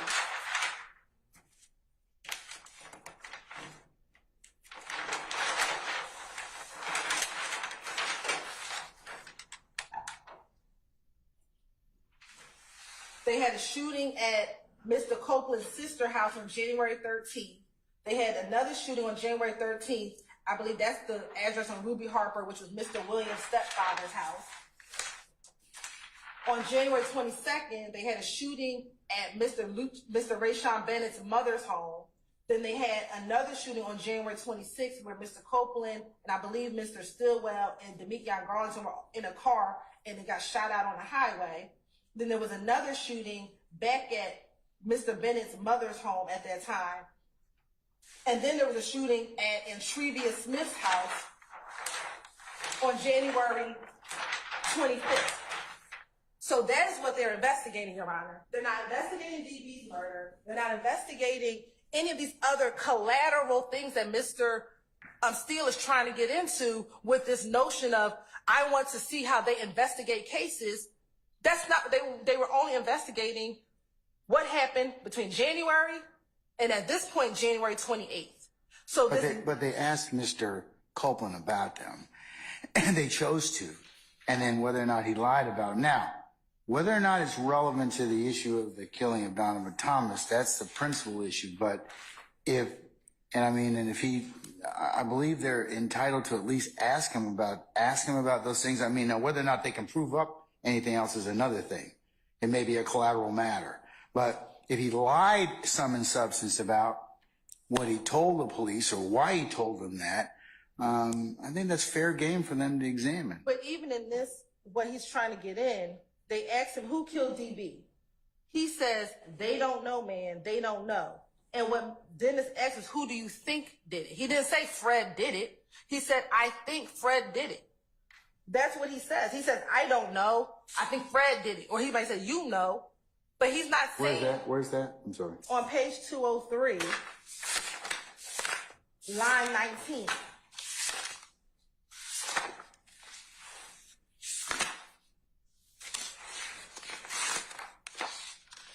And then he proceeds to tell Dennis he provided some information. 203, what line what? Line 19? At the bottom. It begins at line 19. And it goes into page 204.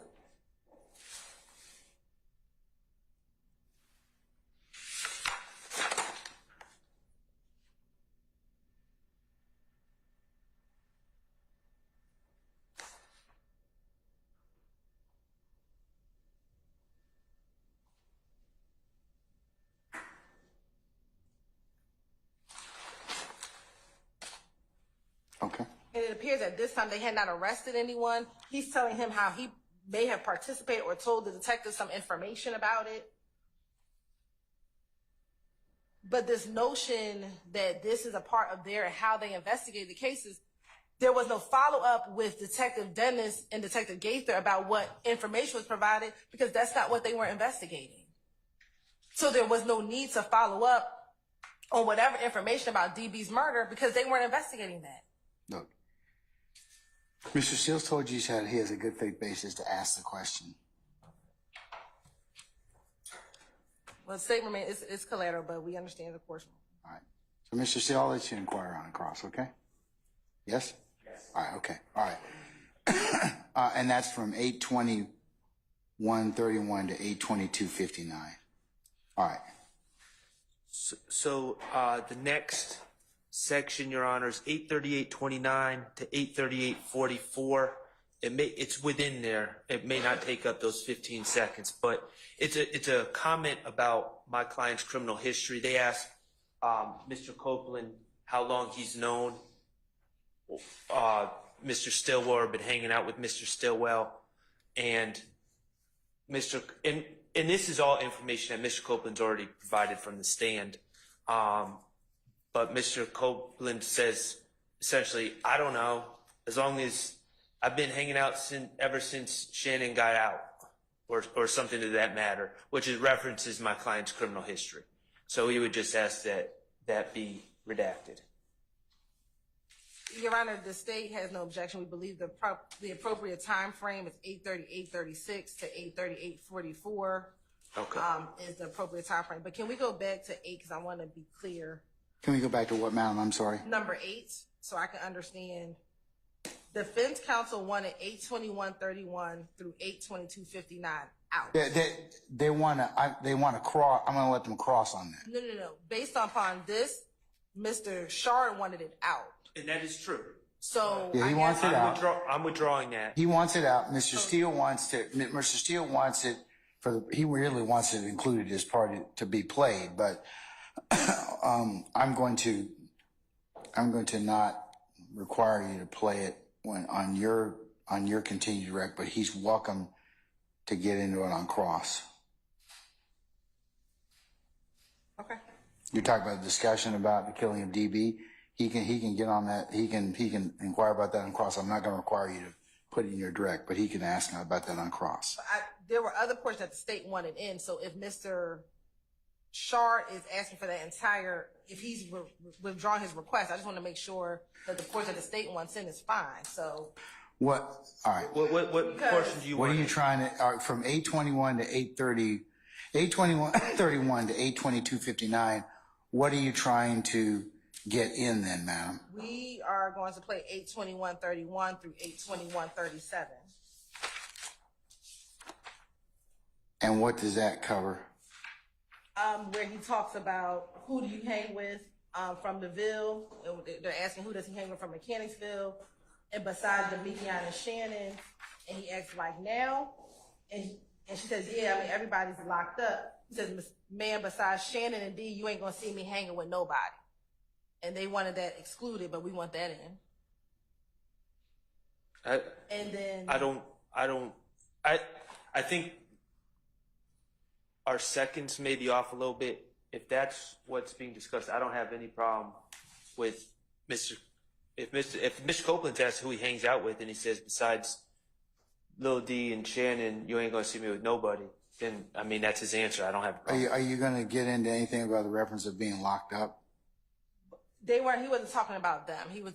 They were asking, like, out of all these other people, who do you hang with? And he says, I only hang with Shannon and D. The locked up reference is not to any defendant. So are you I understand you disagree fundamentally, for all the defendants do, but Right.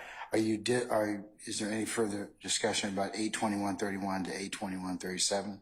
No, and I'm going off of what the state's saying. It says, if it's just who do you hang out with and he says who he hangs out with, I think that's fair. Yeah, if you're asking to get that in, unless somebody wants to be heard about that issue, I'm gonna let the state play that. But as for 821, I guess 38 through 822.59, Mr. Steele can inquire about that on cross. Okay. Well, we wanted in 822.53 through 822.59, so that's fine. Okay. Thank you, Your Honor. All right. So the next one I think is 843.15 at 8. We skipped one.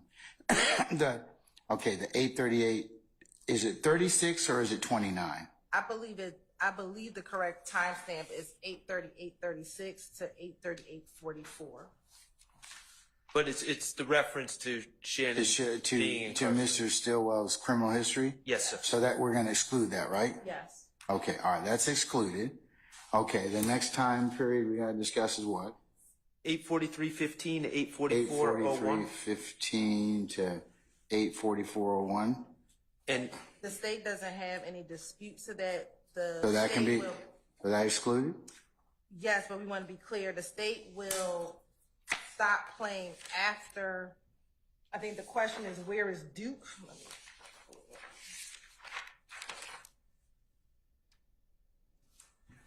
Dennis asks, what's up with Duke? And Kenneth says, Duke, he's locked up. And Dennis says, I know. And we'll stop at that point because it is not, the evidence will come out that he is locked up during this time. That's on the front end of this time range? Correct. So Okay. everything after 8314 is when they go into the time that he was offered, and all of that is excluded. Okay. Now, 10, from my notes, 10 ends at 844.01, and then 11 begins at 844.05. I assume there's nothing that you want to play between 844.01 and 844.05. I think they're two topics that just flow into each other. I think that's where we go into the Jimmy Winfrey stuff, and Yes. all of that is out. Yeah. Okay, so they agreed with 10, Your Honor, to go 844.01 is when 10 ends. 11, which is So hold on, wait a sec. So 844. You're ending that. That talks about Duke being in custody. So where are we picking up from there? So it's literally like 843.16. We can cut from 843.16 all the way to 847.37. no. That's not what I see. So there's two different discussions. There's a discussion about the theater shooting that goes 843.15 to 844.01. I believe it flows seamlessly into the discussion about sexual proclivities. Okay, and we've agreed to cut out the Jimmy Winfrey portion of that. Okay. So I just want to make sure that I'm clear with what you all are asking. Is the 843.15 to 844.01 the Duke in custody you all excluded? So no, right before 843.15, Duke in custody, and then 843.15 begins. right, and what the state is saying is after 843.15 to 847.37, the state will not play. Now, if the defense, based on the court's ruling, wants to get into what we talked, this is what covers Jimmy Winfrey, sexual proclivities, Birdman, sexual proclivities. We're not getting into We're that. not getting any of that. So And it gets into the marketing strategy for Mr. Williams. If they choose to get into that, they can, but we will not be playing. Okay, so you won't be playing anything from 8:43:50 after Duke in custody to what time? 8:47:37. 8:47:37. But the state is aware that we're going to attempt, we're going to discuss 8:45:12 to 8:47:34, which goes into the Marketing strategy. and wearing a dress. Wearing whatever clothing. Okay. All right. That's fine. All right. What's next? Okay. So next one is, I believe it's 902:37 to 903:42. Is that what you have, Ms. Hilton? It's Yes. and it's hearsay. Kenneth Copeland says that he has heard, or people are saying, that Donovan Thomas in his dying breath was saying, "Thug did this to me," or something to that effect. People that were actually at the scene for Donovan Thomas's last breaths have said that that was not said.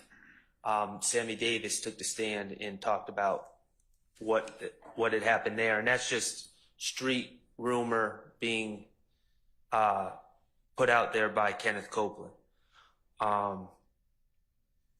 So I don't know what the state stance is. So, Your Honor, let me put some things in context. So when Mr. Copeland is talking about this particular portion, he's actually trying to say, I don't think that all this was said, because he talks about what happened when DB died and how much time it took for him to get to the hospital. So what he actually says is, now how do you know he got shot 4 times in the chest? You know what else they said? They said that they were holding Nut, and Nut said, "I ain't gonna make it, bro." Well, that came out in evidence, because I believe that is what one of the barbershop witnesses said, that he did hear him say, "I ain't gonna make it, bro." Now, the part that the state will redact, because that has not come into evidence, is that Copeland says they said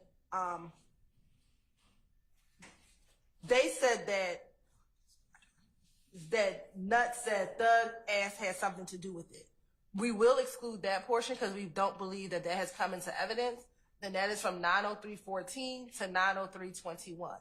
However, the portions before that actually has come into evidence, which is we have witnesses who were actually standing over Mr. Thomas as he was taking his last breath, and they said he did say, "I ain't gonna make it, bro."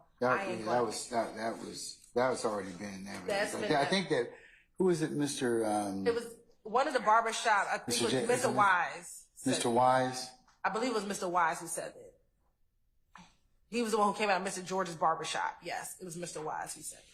And I want to say that the 911 call also that was We don't have a. But we will exclude 903:14 and 903:21, which says you said you're going to exclude 903 14 to 903:21, which is where he says they said Nut said Thug ass had something to do with it. We will exclude that.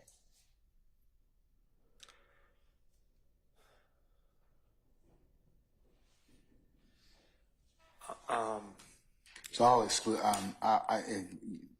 We're in agreement. If you're in agreement, that portion can be excluded. Okay. That's 903 to 903:24, right?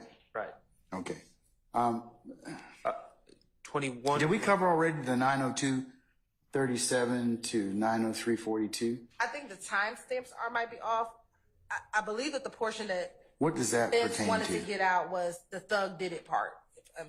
They can correct me if I'm wrong. Yes. But if the Thug did it part, that is 903:14 to 903:21.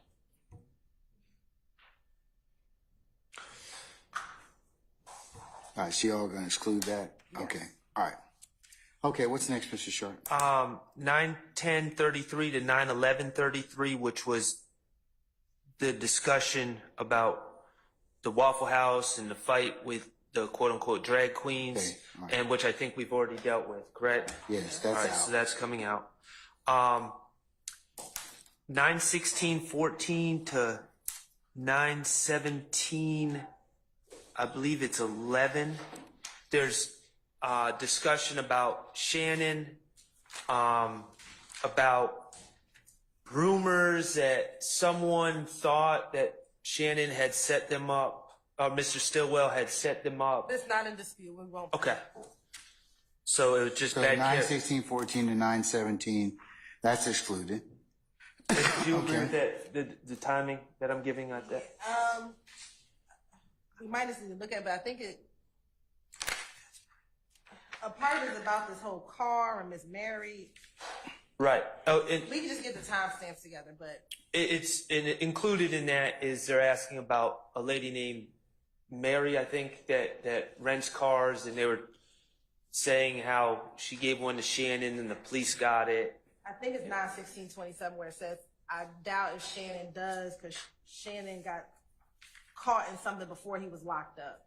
I believe that's at 9/16/27, but we can. Okay, but there's also the discussion about him allegedly setting up someone for a robbery. Correct. That- Okay, it was always like so 9/16, my objection is to all that, just so we're clear. So I think that the state's going to exclude that. Okay. Is that correct, Ms. Hilton? Yes, I believe it goes up to 9/17/20. The next part we will pick up on is the types of car that Shannon has, or Shannon's girlfriend has a red car and Monty had a Pontiac. That's Okay. where we pick up at.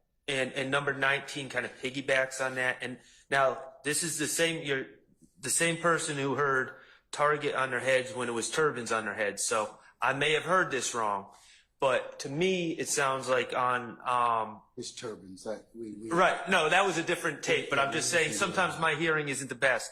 But in this particular tape, I hear them talking about Shannon's girlfriend at Which section are you talking about now? it's 24340. Well, it's 9/17/27 through 9 what? 9/17/27 through 9/17/56. Oh, yeah, right. I'm sorry. I'm and going then by my things. Page And what's the page reference, madam? 291, line 24 through page 293, line 14. And they're talking about my client's one of his friends at the time. I think her name was Nikwa or Neek, and they're saying Kenneth Copeland says, yeah, she's the one that steals clothes, is what I hear. I don't hear that at all. I don't think she said anything about stealing clothes. What I believe she is talking about is they asked him what type of car what kind of cars do individuals have? He says, I know Shannon girl got a red car. Monte got a Pontiac. They asked him what color is the Pontiac. Kenneth says a gray one. Can I hear it? Sure. And just to be clear, I don't have any objection to the cars. Yeah, I don't think he said anything about clothes, but we can just play this section. All right.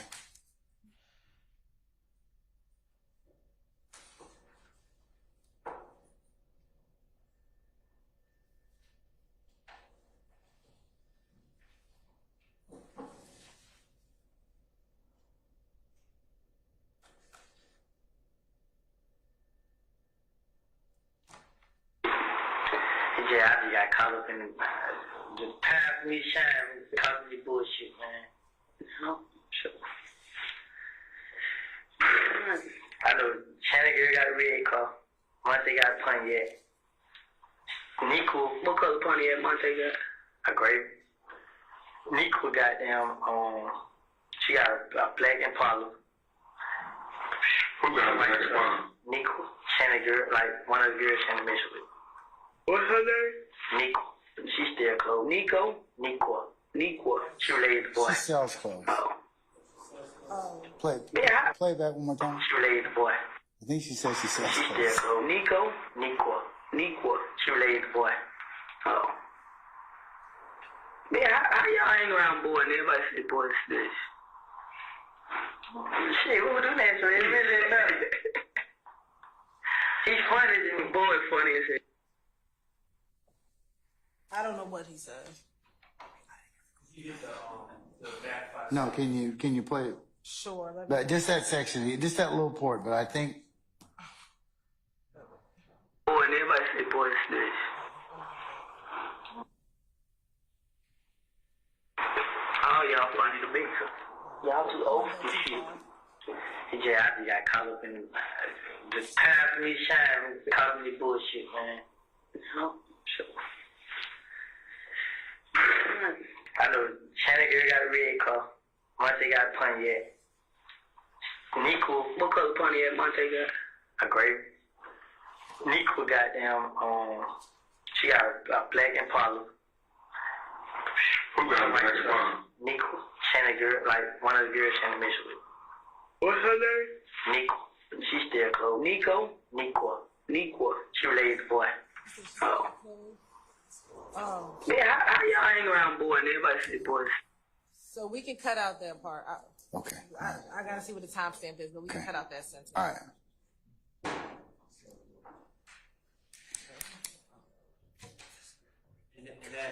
So we'll cut out the she sells or steals or what, yeah, but I think she says she sells clothes. So I don't want to imply that.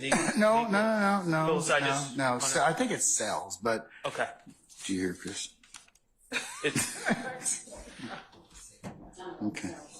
I think it sounds like sells, but yeah. All right. and that's all I have Okay. All right. for this. All right. Anybody else? Mr. Apt? Nothing wrong. Mr. Matthews? No, Your Honor. Ms. D. Williams? Mr. Garner? All right.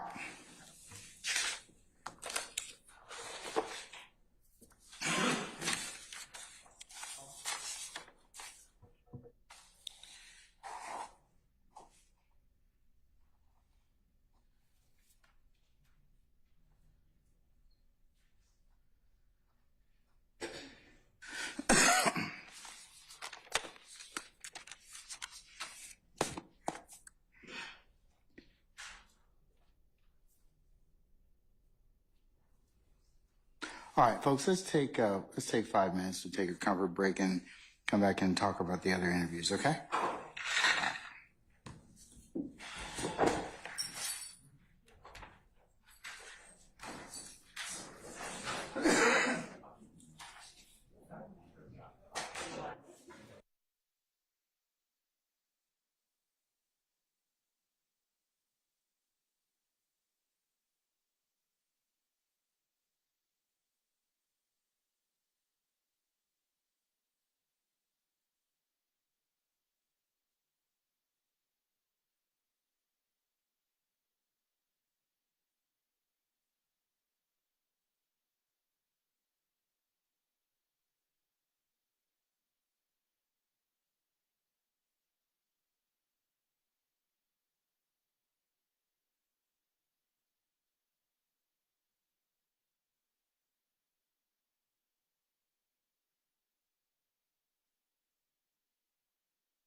Okay.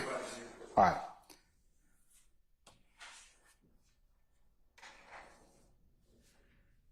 All right, councils. We still have the February 21st of 2015 and the June 10th of 2015 interviews, correct? Yes, sir.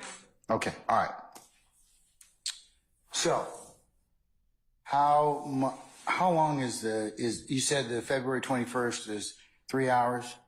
Approximately. Have you all identified those particular areas like you did today that need to be discussed? We received from Mr. Shard the areas that he would like redacted, and we're prepared to move forward on that. Have you sent this defense your redactions yet, madam? We did. We sent them both February 21st and June 10th. We have not heard back from the defense regarding our redaction. Other than Mr. Shard regarding his portion of what he believes should be redacted, but we have not received any feedback on the areas that we've identified. I think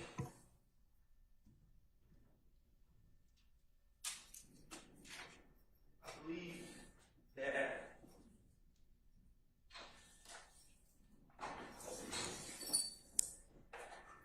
regarding the defense's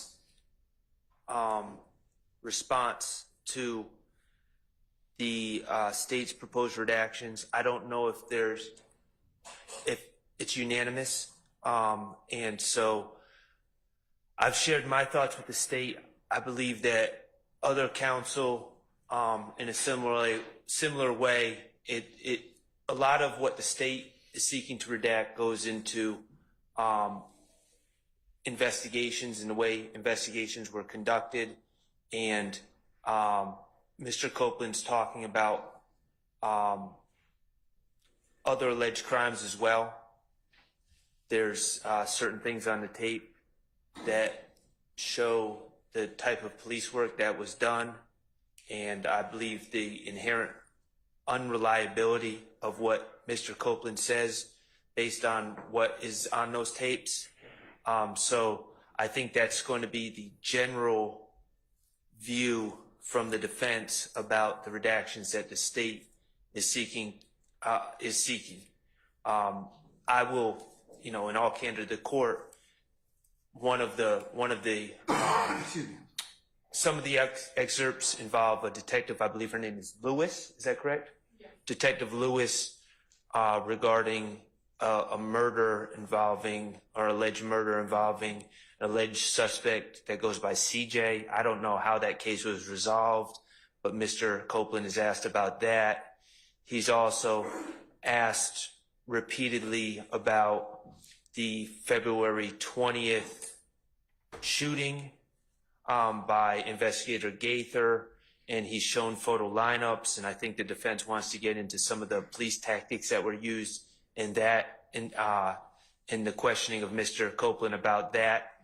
But I have specifically identified certain excerpts from the statement or the interrogation that relate to my client that I believe need to be redacted. Okay.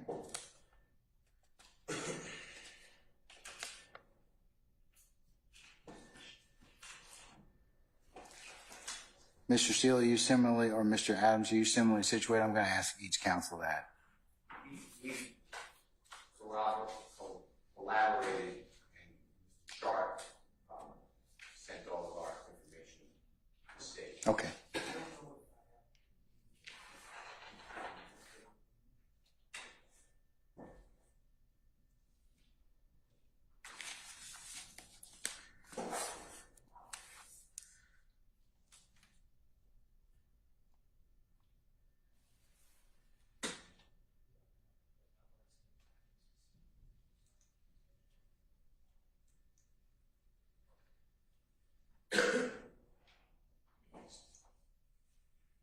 I believe after conferring with Mr. Steele Bless you. that the list of redactions is inclusive, unless someone else speaks up, of the proposed redactions for all the defense members. Mr. App, do you have any other redactions? No, Your Honor. Mr. Matthews? No, Your Honor. Ms. D. Williams? Mr. Garner? All right. Okay. I tell you what, we'll just tomorrow morning, if you could be here for 8:30, we'll work a few hours, probably probably cut the day at 11, be somewhere around 11 is what I'm thinking about, and we'll just get done as much as we can in regards to the February 28th redactions. 21st. I'm sorry, you're correct. February 21st. I also will discuss with you a couple of things for scheduling for next week to see whether or not we need to bring in our jurors at all, or whether or not we need to release them, because we still have a little bit more work to do. And it is my intent tomorrow to talk with you all about Ms. Weaver is about finished with the June 10th transcript, ex parte transcript. And we'll need to talk about that, okay? All right. So just general, we'll just talk about that. I need to kind of set some parameters and set some time. So we're just going to continue to work through as much as we can. We'll probably have a day and a half worth of work, but I just need to figure out whether or not to call in our jurors or not. More than likely, I probably will not, but we'll pin down that stuff tomorrow so they can be notified. And I'll talk with you globally about the first few days of July, because we have the 4th is on a Thursday this year. So we customarily take off the 4th and the 5th, but it is likely that we will probably work Monday, Tuesday, and Wednesday. Given what we have, given what we have to do still. So I'm just kind of telling you all that. I'm giving you the heads up at this point in time. Ordinarily, I would have taken that time, but we've got a lot of stuff to cover, a lot of ground to plow. So it's kind of that's kind of the rough schedule at this point in time. All right. Okay. Anything else at this point? Yeah, let's try. Well, 8:30 is ambitious, Mr. Matthews. But if you could all be here by 8:30, we could start at 9 o'clock. Okay. So because it depends upon who else is, if there's other delays or anything like that. But if we could work a couple hours tomorrow, and then we can kind of talk, or at least a little bit, and then talk about some of the other scheduling for the week of the very last week of June and the very first week of July. That would be, we could at least kind of see where we are with that, okay? All right. Anything else? All right, we're in recess. I'll see you tomorrow morning.